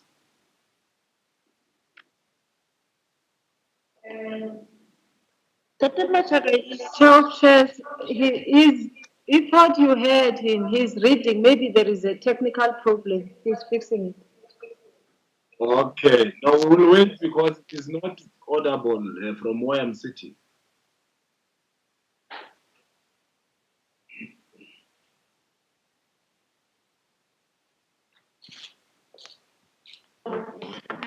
Then, Honorable Speaker, can you allow him to utilize your device, please? If you are able to can be audible from where I'm sitting. Chair of Chairs, I can hear you, Dr. Machaga. You may proceed. that the second reading debate on appropriation bill number 4, 2020 be continued with vote 8, cooperative governance and international affairs. Honorable Acting MEC Sam Mashinini, you may address the House for 40 minutes. Thank you.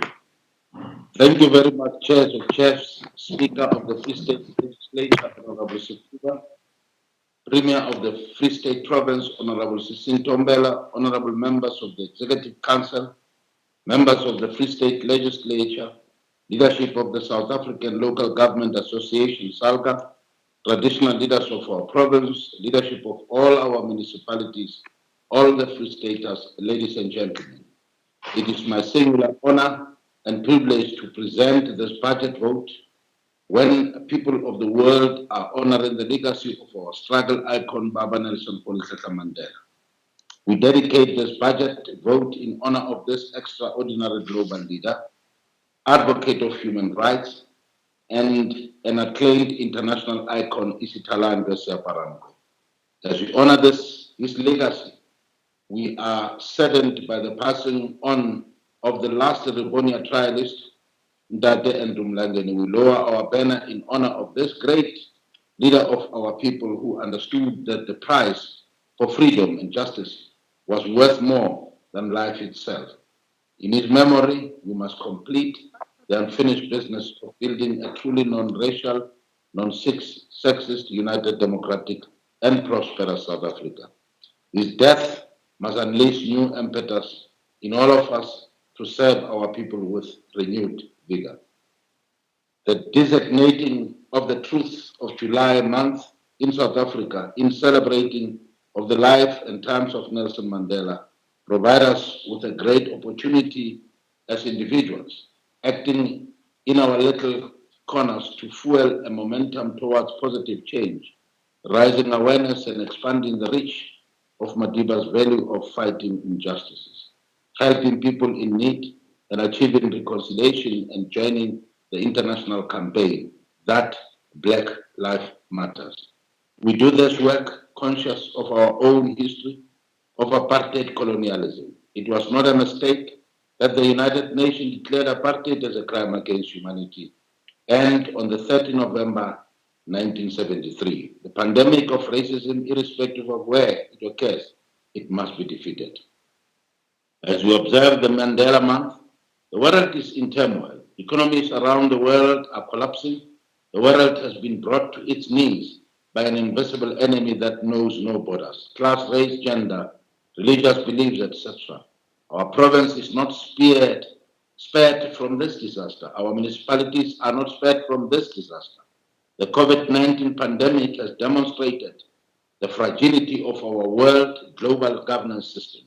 It has demonstrated the fragility of our country, our province, and our municipalities when faced with health pandemic of this monumental proportion. It has laid bare the risk we have ignored for decades, the risk of inadequate health system globally and countrywide, not only in our province, gaps in social protection, structural inequalities, environmental degradation, the climate crisis, and poverty. In just a few months, this pandemic has set back years of progress in the eradication of poverty, narrowing the gap of inequality and creation of decent work for our people. This virus has continued to pose the greatest risk to the most vulnerable, those living in poverty, older people, and people with disabilities and pre-existing comorbidities.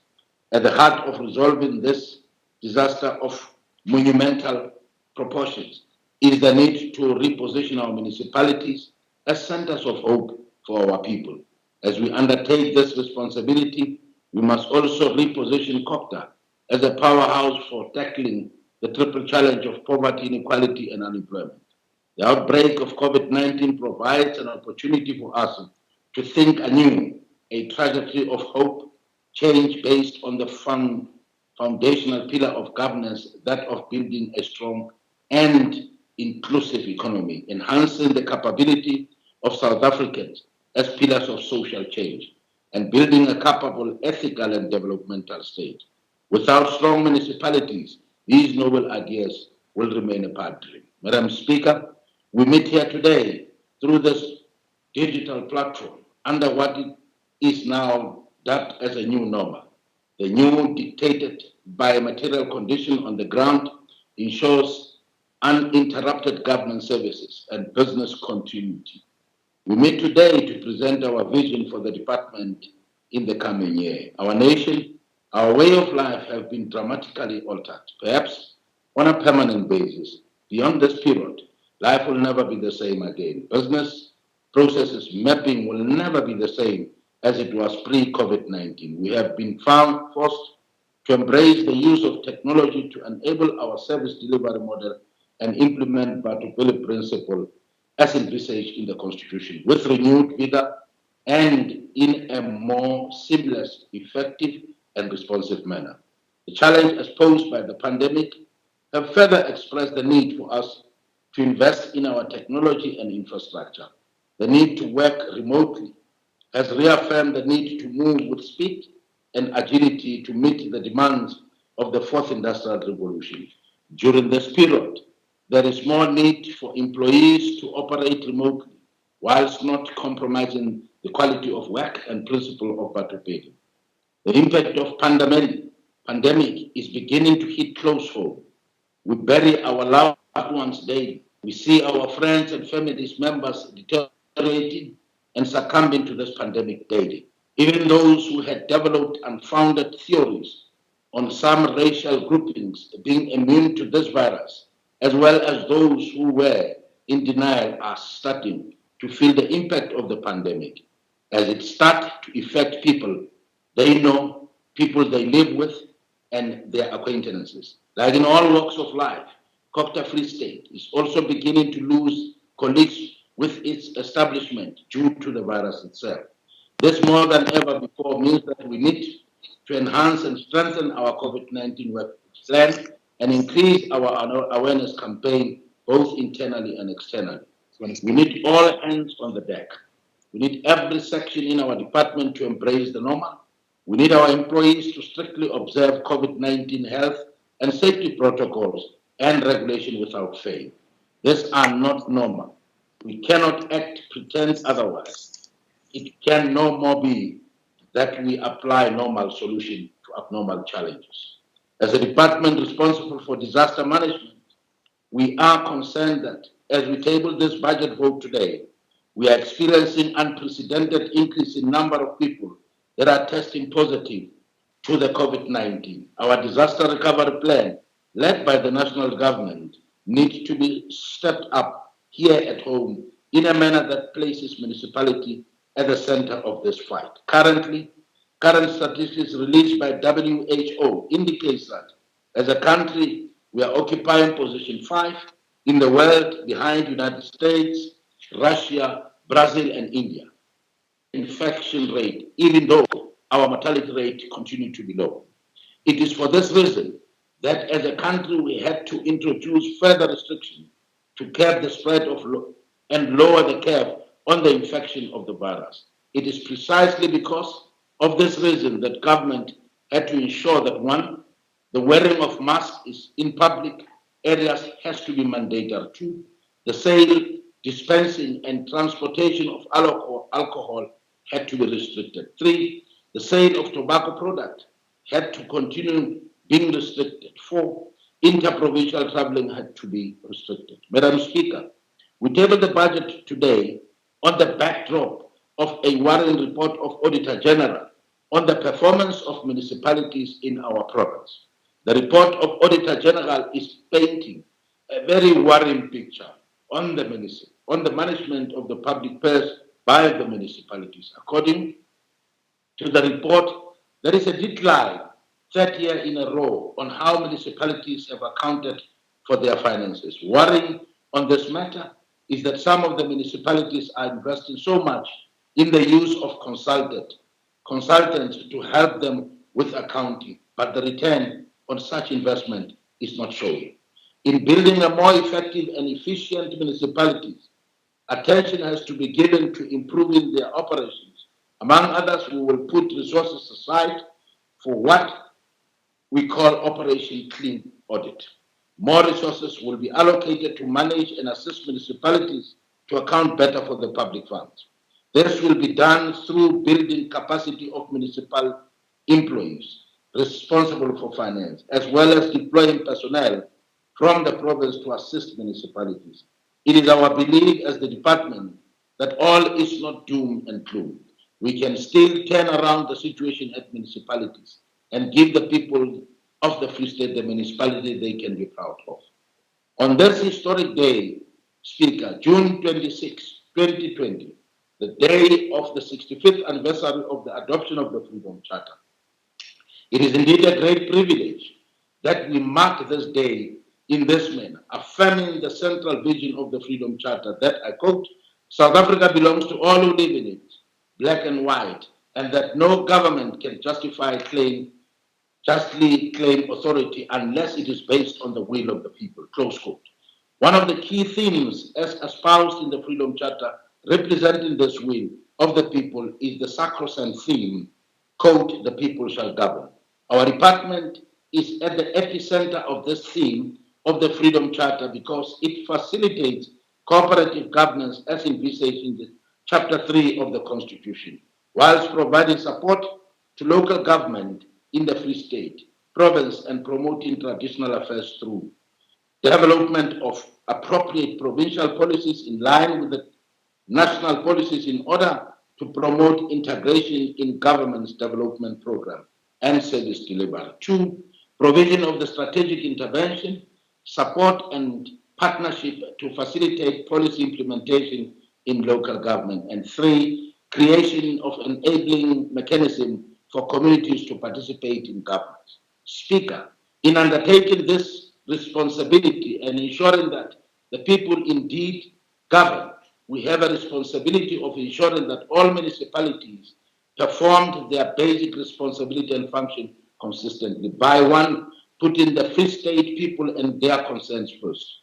2, supporting the delivery of municipal service to the right quality and standard. 3, promoting good governance, transparency, and accountability. 4, ensuring sound financial management and accountability. And lastly, building institutional resilience and administrative capabilities. For 2021, Speaker, financial year, we have identified 3 main priorities that define our work and amplify our mandate. These priorities are building an efficient and effective department, building responsive, accountable, effective, and efficient local government, and lastly, working with traditional leaders to enhance cooperative governance.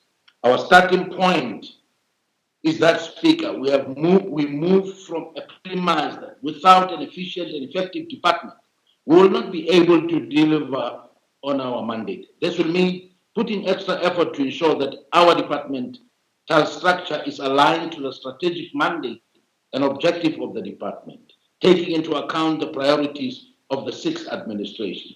The overall work of COPTA in the Free State must contribute towards ending the triple challenge of poverty, inequality, and unemployment. This work is linked to priority 4 of the MTSF spatial integration, human settlement, and local government. In order to make a meaningful contribution in this regard, we must make sure that our department is first and foremost fit for purpose.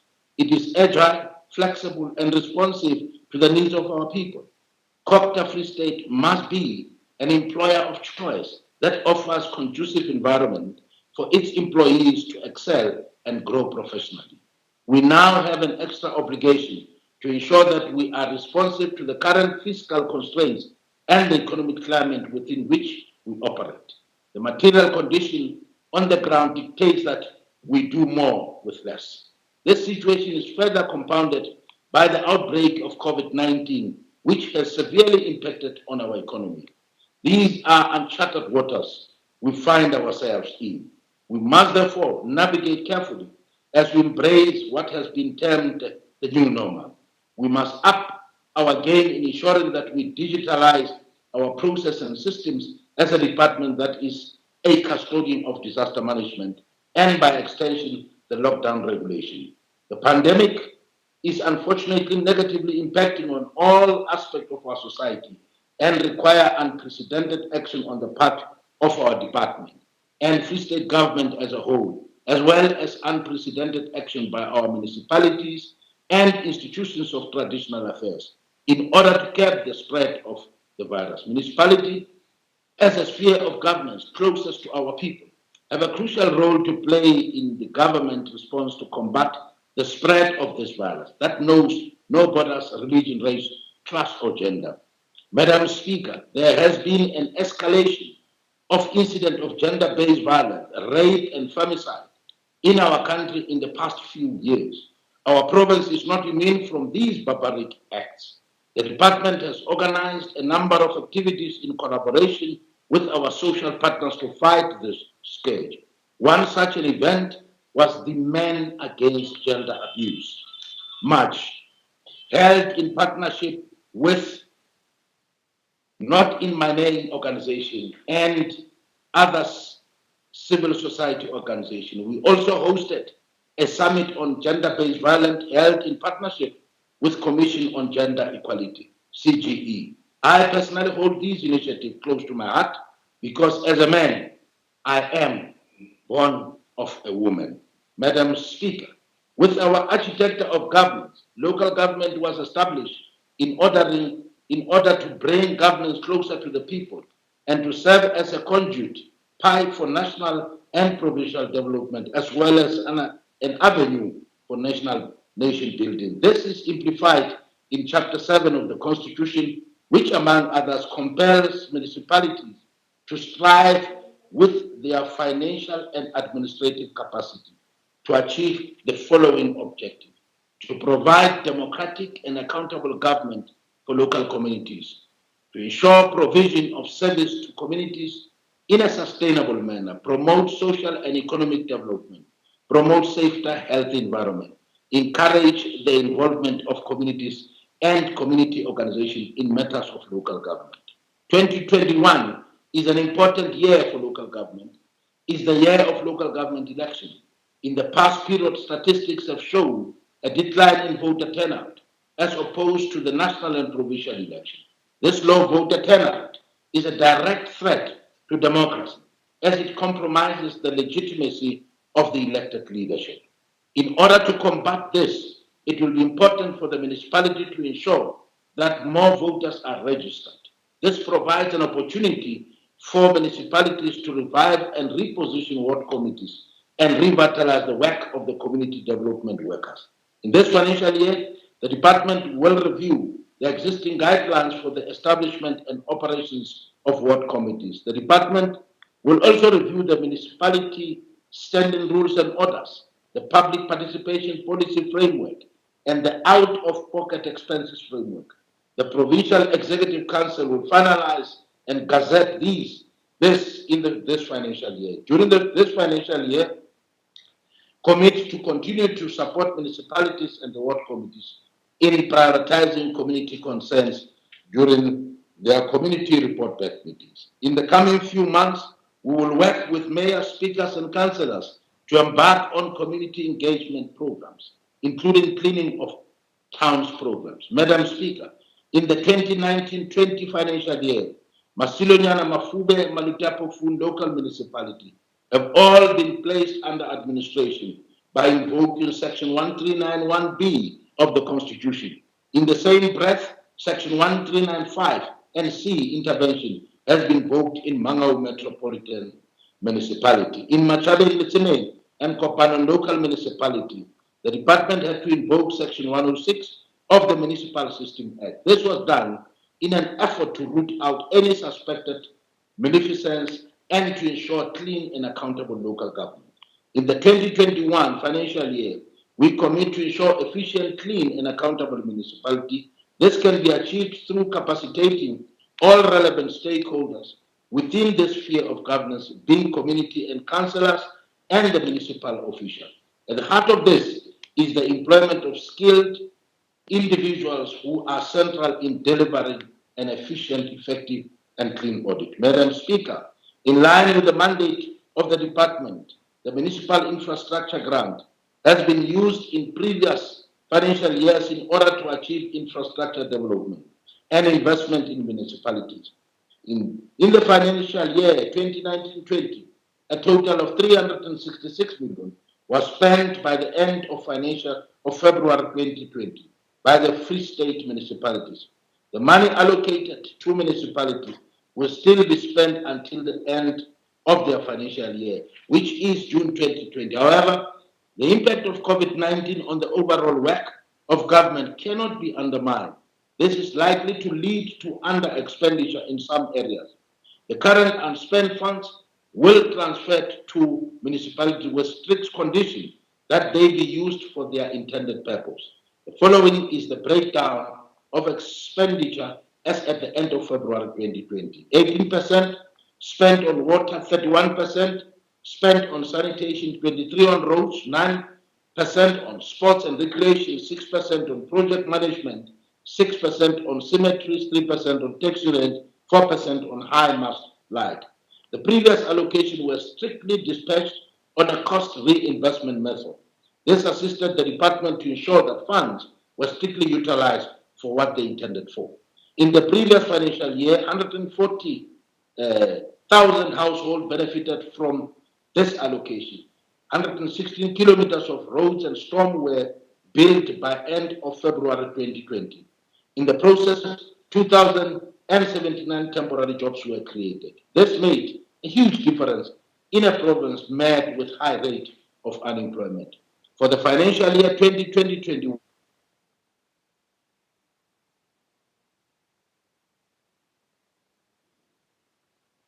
MEC, can you allocate to the 18 receiving municipalities. Yes, chairs of chairs. My apologies for interjecting you. You just lost signal for a few seconds. Now I'll just add a minute or two on your speech so that you can be able to reiterate what you have just read, the two paragraphs that you just read. Thank you, Speaker. I just indicate the current unspent fund will transfer to municipalities with strict condition that they be used for their intended purpose. The following is the breakdown and outline that in terms of the percentages.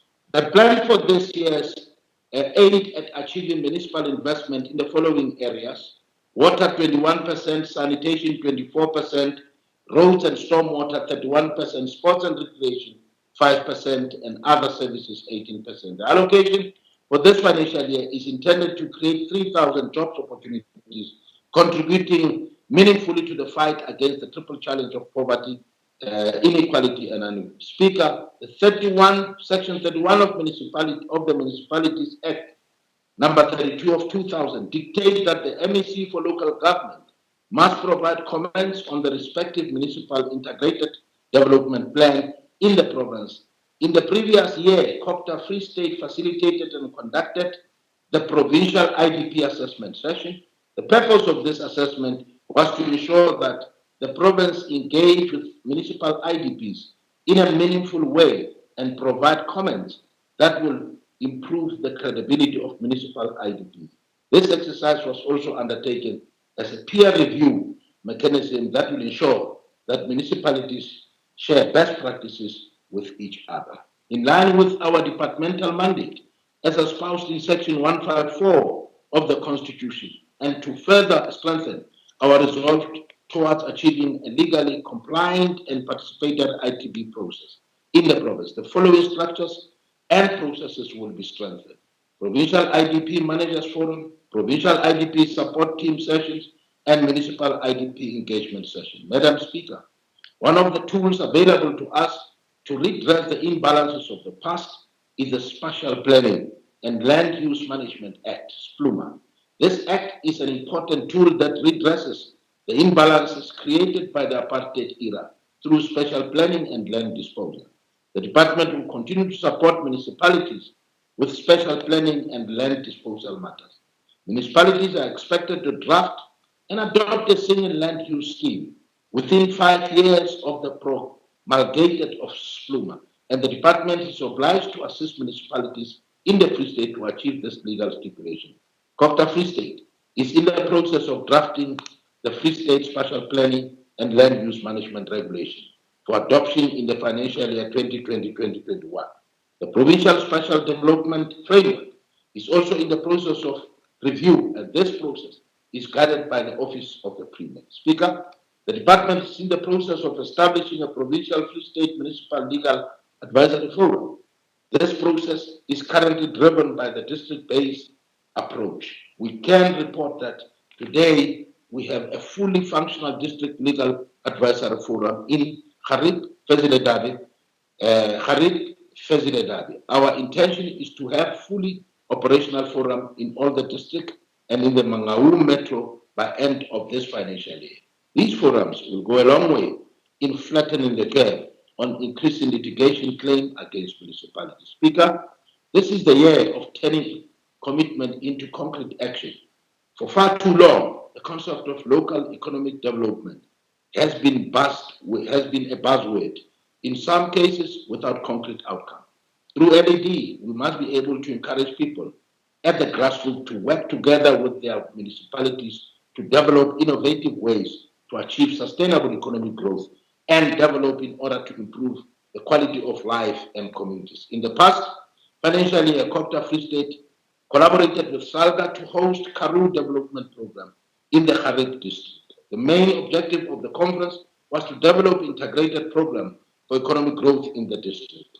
The department is also leading the revitalization of mining towns program and using Machabe local municipality as a pilot. Through this program, the department worked closely with the municipality will be able to investigate alternative means of economic trade in the area that has historically relied on mining, taking into account depleting mining deposits. Speaker, one of the key responsibilities of disaster management is that it must play a critical role in the previous financial year and managing disaster in the process. For an example, during the flood labor, Mangaung in particular, the communities of Kalip Motsabi and the JB Mafura, the department led from front and provided such needed relief during this financial year. The department will continue to provide strategic disaster management services to the community of the Free State. We will use this financial year to develop and review disaster management plan for the department and all municipalities in the Free State. In line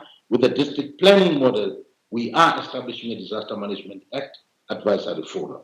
Honorable Speaker, the traditional leaders has crucial role to play in the extension of democracy and accountability to our traditional communities. It is important that they forge relationship with municipalities in the quest to address various social developmental programs. I wish to commend the two principal traditional leaders, senior traditional leaders, provincial and local houses of traditional leaders for stepping up and leading the various programs aimed at curbing the spread of COVID-19 pandemic. To this end, all initiation schools programs were suspended in the province. Speaker, for effective coordination of COVID-19 pandemic, the chairperson of TDM local houses sits in the district coordinating council. This coordinating between spheres of government and the institution of traditional leadership enable us to have unified and more coordinated programs in dealing with this pandemic. Speaker, the Agrarian Revolution is a program aimed at accelerating the pace of agriculture development through the extension of participating in agribusiness and as well as increasing the land available for agriculture. I would like to thank the Department of Agriculture, Rural Development and Land Reform and the Provincial Department of Agriculture and Rural Development for their agricultural food security project in Khulukwe and Tabanchu of one family, one cow, and 1 hectare, one household. These projects have benefited more than 15,000 households in these two areas. Speaker, one of the key elements of tool of trade for our traditional leaders is transport. In the past financial year, we have purchased and handed over the vehicle to Morena Emuhulu Wabakwena, Morena Moremuhulu Mupedi, and all members of the executive committee of the Free State Houses of Traditional Leaders in the past financial year. During the last financial year, the Premier, by proclamation in the Provincial Gazette, recognized Khosi Kingsley Sihunele Moroka as the senior traditional leader of Barolo Bosilika. Sadly, inauguration ceremony was postponed due to unforeseen circumstances but will be done in the financial year 2020-2021. The acquisition of land for Batropa Mokgalong has been in our radar for a long time. The Department of Public Works and Infrastructure has been approached to procure the identified land. We commit that during this financial year, this matter shall be disposed of, and Batropa Mokgalong traditional community will be able to operate fully. Speaker, during the 2020-21 financial year, the President assented to the Traditional and Khoisan Leadership Act 2019, Act number 3 of 2019. This legislation aimed, among others, and not limited to, the recognition of the traditional and Khoisan community, the establishment of provisional houses, regulatory powers of the Premier. To put into effect the necessary provisions of this legislation, I table before the Provincial Executive Council the Free State Provincial and Local Houses of Traditional Leaders Amendment Act of 2019, which will soon be tabled in this House for consideration in our quest for support effective functioning of the institution of traditional leaders in the province. Provide necessary human capital, that is staffing and office accommodation and other support to the newly established local houses of traditional leaders to enable them to fulfill their legislation mandate of advising the District of Metropolitan Municipality on the matters pertaining to the customary law. Provide proper office accommodation for the Free State House of Traditional Leaders. All hitmen, women will also be issued with recognition certificate in keeping with the Free State Traditional Leadership. Free State Traditional Leadership Governance Amendment Act 2018, Act number 4 of 20, provides for the establishment of Principal Traditional Leadership Council. The budget appropriation. Honorable Speaker, for the financial year 2021, the department has been allocated 462,922, of which 163,673 allocated to Program 1, which is administration, 155,854 allocated to Program 2, 75 million allocated to Program 3, 55 million allocated to Program 4, 12 million allocated to Program 5. Speaker, allow me to table vote 8, Department of Cooperative Governance and Traditional Leaders. In conclusion, we pledge to continue to do everything in our power to ensure the realization of the vision projected by the Freedom Charter, which has now found expression in our national constitution and NDP. At the real Congress of the people of South Africa across all color lines, religious beliefs and gender came across to craft an idea of a South Africa that truly belongs to all who live in it. Today, we want to declare that their plans are still relevant and that we dare not betray the cause that they have given their lives for. Allow me, Speaker, to pay homage to those that were with us in the struggle to ensure that the people indeed govern. In their honor, we shall continue to work hard to ensure that the ideals of the Freedom Charter are realized. This past week, we have learned with great sadness the passing away of one of our trailblazers in local government post-1994, the former mayor of Mokaka Municipality and the former member of the NCOP, Dr. Jihad Mohapi. We lower our banner too in his memory. May his soul rest in peace, and those of our compatriots who passed away from him before him rest in eternal peace. We pledge to continue where they left off. The struggle continues. Let me also take this opportunity to pay homage to our dearly departed traditional leaders. We lower our banner in honor of the former chairperson of the House of Traditional Leaders, Advocate Matiadi Ramupedi, the former deputy chairperson of the House of Traditional Leaders, Morana Dira Solomon Sekonyela, and the late Hosatana Manapo Mupedi, the Princess Tubakwina Bamupedi. We again pay homage to Ntate Andrew Mlangeni, as indicated earlier, Siaparangwe, of Tanzania. His Excellency Benjamin William Mkapa, former MEC for Kokta and Human Settlement in Northwest, Mr. Gordon Tihakiwe. And Mr. Mashinele, we're still left with 5 minutes. And to our dearly departed colleagues, Muriti, Mohlolo, Ngome, and Me Funi wetlands. May they sleep well till we meet again in the morning. We take comfort and courage from the eloquent words of Mr. Henry Wadsworth, Longfellow, in his poem titled The Psalm of Life. Life is real, life is earnest, and the grave is not its goal. Lives of great men all remind us we can make our lives sublime, and departing, leave behind us footprints on the sand of time. Footprints that perhaps another sailing over life's solemn main, a fallen and shipwrecked brother, seeing shall take heart again. The only thing that our dearly departed has left is the footprint. Their legacy, seeing their legacy, we shall take heart again.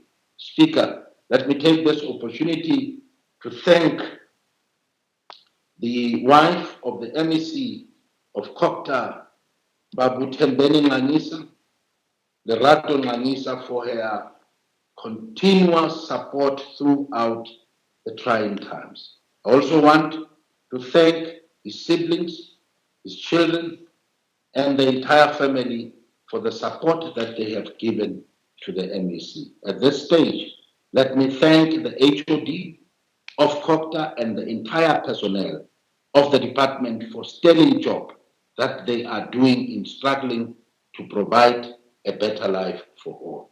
Let me thank the Premier for her leadership and her continued confidence in the MEC. I will be failing in duty if I do not pass our gratitude to the African National Congress, the ANC, for its continued confidence in me, the MEC. I thank you, Diabulela Kialeboya, Baya Danki. Thank you very much, Honorable Acting MEC Mashinini. You just addressed us in record time. It is commendable. I will now open the floor for debate, and I will start with the chairperson of the committee, Honorable Hendrik Smith of the African National Congress. I will afford you 10 minutes, Honorable Member. You may begin. Good afternoon, members and Honorable Acting Speaker. Honorable Premier and the executive members, members of the legislature, guests and the media, thank you for this opportunity to address this House. Honorable Speaker, today as we move towards closure of the international declared Nelson Mandela Month, we honor this legacy and thank him for his unselfish service during his time serving the ANC and the country. As chair of this portfolio, I will be the first to admit that we have still a long way to go to rectify the negative image of municipalities displayed out there in the media, especially around service delivery. I will not go into the historical reasons, but as a person believing in the future of our children and this beautiful country, I want to rather not become a prophet of doom, Honorable Speaker. I do not want to live my life in the shadows of history. I want this ANC legislation to walk, talk, lead, and do our own future.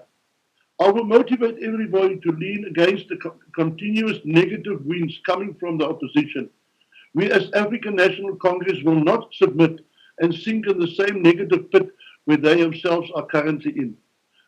The people who can never come with any positive idea will come at election times and find them left behind on the side of the fast-flowing river stream. Spit out like driftwood, not even good to make fire. Honorable Speaker, with this said, I want to highlight the main objects and priorities as noted in the MEC's budget speech. He is first concentrating on building and strengthening an efficient and effective COOPERATIve. With implementing his vision, his department will not try its goals, be aware and be ready to change Oh, sorry, I've missed out there. Yeah, let me read it again. My apologies. With implementing this vision, this department we will not try to reach our goals. Be aware and be ready to change your opinion. Yes, how ironic is it that I already could see the negative body language and face expressions on faces of the opposition. It suits the ruling party of the day. If opposition parties display negative vibes to the public, but remember, people like to be winners, not losers. We of COPTA are marching with the sound of a beating drum, only forward, and will not operate in a vacuum of negativity. This department is serious to lift this free state and its people out of poverty, inequality and unemployment. Honourable Speaker, to achieve this goal, we do not need each and everybody to make we need each and everybody to make an effort in bringing investment to the table. Speaker, let us, the ruling party, know from the start that this task will solely rest on the shoulders of the ANC members of this House, and already the noise of a broken record going around in the back of my mind hearing the DA anthem. Employment of quality staff to steer this department is also a must. Honourable members, the second pillar on which the department must build to achieve this goal is to build on a serious, accountable, efficient and responsible local government. The fact that local government is not confined to only selective municipalities, but the good and the bad come in one basket.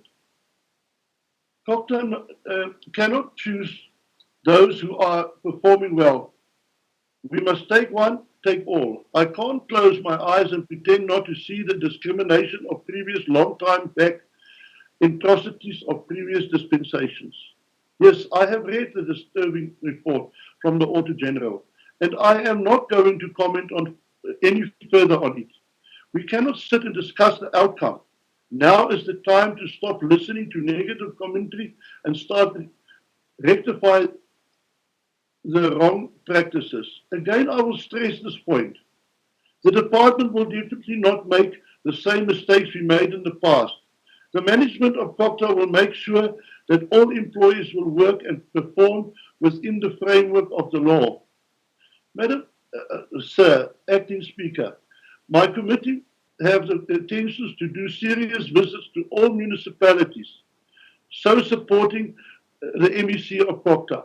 But that will not be where the buck stops. We will also do follow-up visits, and during such meetings make sure we engage with municipal officials and the business sector of that town. The third plan of action the MEC wants to embark on is Operations Clean Out, Clean Audit. Honourable Speaker and honourable members, my humble opinion on such is learned from experience. When you are stuck with an arm that does not want to function without the standard norms, it is expected to work and it hampers the quality of production. Cut it off. We will have to make unpopular decisions to achieve the set goals. Clean audits. That will have to be a must. Honourable Acting Speaker, you can just forgive me, I just need to go into the other computer. Traditional leaders have over time played a strategic role in enhancing a democratic government. Over time, our people utilized the traditional mechanisms for dispute resolution and to have the community performing in the best interest of the collective. COPTA has demonstrated the will and the capacity to use this traditional means of governance to enhance democracy and to effectively achieve one of the noble clauses of Freedom Charter as adopted 65 years ago. At the real Congress of the people that states that people shall govern. Over the past financial year, COPTA has assisted traditional leaders by giving them tools of trade so that they can better perform their functions. Even in the current financial year, they intend to foster closer working relations with the tried and tested elements of people's power. Speaker, under apartheid, there was systematic underinvestment in the municipal infrastructures in the historical black areas. This subsequently places a huge responsibility in the hands of the democratic government to redress the imbalances of the past and equally to maintain the infrastructure in the historical affluent areas. This is one of the challenges we dare not fail on, as failure is not an opinion. The budget vote is presented as the country and the entire global village is faced with the challenge of an enemy that threatens to destroy the universe. The challenge of honorable member, has posed a new challenge to all of us on how we conduct our business. I heard the MEC saying that COVID-19 has introduced a new normal, and there is no guarantee that we will go through this anytime soon. Even if we go through this, there are some elements of the old that we need to get rid of as we look into new ways of doing things. The pandemic has imposed new ways of doing things, and one of them is that today, this budget vote is tabled in a virtual platform. The new way of doing things is dictating upon us to invest in our technology. Let us be left out in a highly competitive environment. Honorable Acting Speaker, I will conclude here as I'm running out of time. I would just like to commend the MEC for his hard work and want to wish him all the best for him and his family. And as I understand, he is surviving and getting better. May God bless him. And with these last words, I want to say that I also agree with the budget and give my full support. Thank you. May God bless us all. Okay? Thank you very much, Honorable Hendrik Smith. I will now call upon Honorable Amand Klute of the Freedom Front Plus to address the House for 2 minutes. You may proceed, Honorable Member. Thank you, Acting Speaker. We also wish the MEC well. So where does one begin with Kochta and the Free State? Well, the AG coined it perfectly in his report, stating not much to go around, yet not the right hands in the till. That's not something to be proud of, Acting Speaker. Residents are fed up. Our municipalities have been looted and mismanaged. Services are non-existent. Municipalities persistently need assistance from the provincial and national government. They are not able to ensure income from residents. Billing systems have failed and interventions under the ANC are a disaster. Ask residents of Masimanyana and Mafube and Mangumu.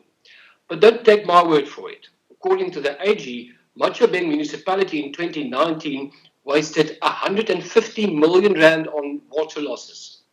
But the real shame is that the same municipality last year only spent a mere fifth of the infrastructure funds. But Speaker, a word of caution. The tender taps are running dry. Contracts for cadres under the guise of triple BEE has murdered our municipalities. And residents and taxpayers are increasingly asking why they should continue to enable a system where the right hands are not at the till. To demonstrate discipline.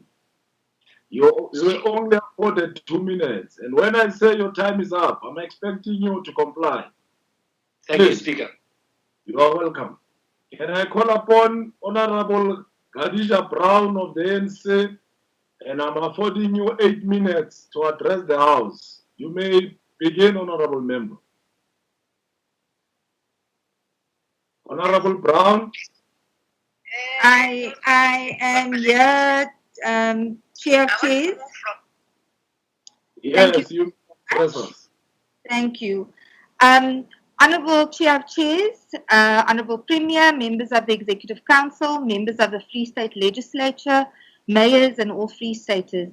Honorable Chair of Chairs and members of the House, it is clear that the ESCOM debt and continuous non-payment of the current account by municipalities pose a serious challenge on the sustainability of Eskom. The challenge, however, is not unique to our province. We lamentably note that the current total outstanding debt by all municipalities in the country is 28 billion, with an increase of 8.2 billion over the past 12 months. In our province, our Eskom debt is amounting to 12 billion, of which 50% of the provincial debt is by Maluti Apofung and Machabeng local municipality. I wish to emphasize that it is these challenges that we have from municipalities, such as low collection rates, that lead to the escalating increase in our debt position. As Provincial Treasury Free State, we have taken the following steps to deal with the increasing Eskom debt, and the solutions are that all municipal councils have been directed to only adopt funded budgets. Municipal budgets must take into cognizance any payment plans to Eskom and other bulk services. Future failure to adopt funded budgets will result in an incremental intervention measure. And we're also in the process of requesting all municipalities that are in financial distress to submit voluntary financial recovery plans. The importance of Eskom to the well-being of the national and provincial economy is pertinently clear. For this reason, Eskom Task Team was established by President Cyril Ramaphosa to, among others, provide political leadership to support and ensure that Eskom is able to meet its obligation of providing electricity, and that Eskom develops and implements credible and transparent national maintenance programs. The task team was also tasked to ensure that power generation plants operate at optimal levels and to reduce negative impacts of electricity supply disruptions. The task team was also further mandated to oversee the speedy implementation of short-term energy generation and supply measures to address the electricity demand gap. Given the opening of the economy during Risk Alert 3, it has become more apparent and important to ensure that lights need to stay on for the duration. So, Honourable Chair of Chairs, we look forward to being part of the solution as part of the task team by implementing urgent and drastic measures to ensure that these debts to Eskom are addressed. Amongst others, they include defaulting municipalities and are supported to enter into debt repayment arrangements with Eskom and ensure that term debt repayments are honoured and adhered to. Now, COPTA is doing incredible work by strengthening this multidisciplinary revenue committee led by COPTA and together with us as Treasury to ensure that all debts are coordinated. And we're also trying to provide provincial targeted technical support to municipalities to build and deal with challenges relating to budgets, tariffs, billing, collections, metering, and illegal connections. Establishing an effective institutional mechanism that all organs of state, national, provincial, and local must settle their rear obligations immediately and also focus on security interventions in terms of the announcement by our president. So it should be noted, Honourable Chair of Chairs, that Treasury and COPTA monitors these debt payments, and we are working very closely with executive mayors and accounting officers, and we're also working very closely with Eskom to deal with this. I'd like to take an example of Nwate. We have a task team led by a multi-party committee, and we are able to address some of the issues there. But as I conclude, Chair of Chairs, I'd like to reiterate that the MEC of COCTA is working on governance, reporting and capacity management in local government. The ANC will never condone wrongdoings, Honourable Chair of Chairs. We work together to strengthen municipality. However, it seems as if it's the opposition's plan to frustrate councils from passing decisions and ensuring that program sittings do not pass, hence the reduction in compliance. I would like to call on councillors, both ANC and opposition, to adhere to timeframes and regulations to ensure progressive decisions are made at a local level. Furthermore, Honourable Speaker, I'd like to plead with the leadership of local government, all councillors at all party level, for the sake of our community and for this province, let's work together. Yes, there is sabotage, destroying transformers, illegal connections. People place cement and grout into boreholes, destroying water meters. Leaders, I plead, hold these community members to task. Enforce the law and let's negate grandstanding. There are so many. Thank you, Chair of Chairs. There are so many who choose to see the ANC fail. Let us follow process and strengthen administration to improve the operations and service delivery in our municipalities. MEC, you have one of the most difficult roles in the sixth administration. We will support you wholeheartedly and this budget. Kia leboha. Thank you very much, Honorable Brown. Let me call upon Honorable Malefani Msimanga of the Economic Freedom Fighters. Honorable Member, you may address the House for 8 minutes.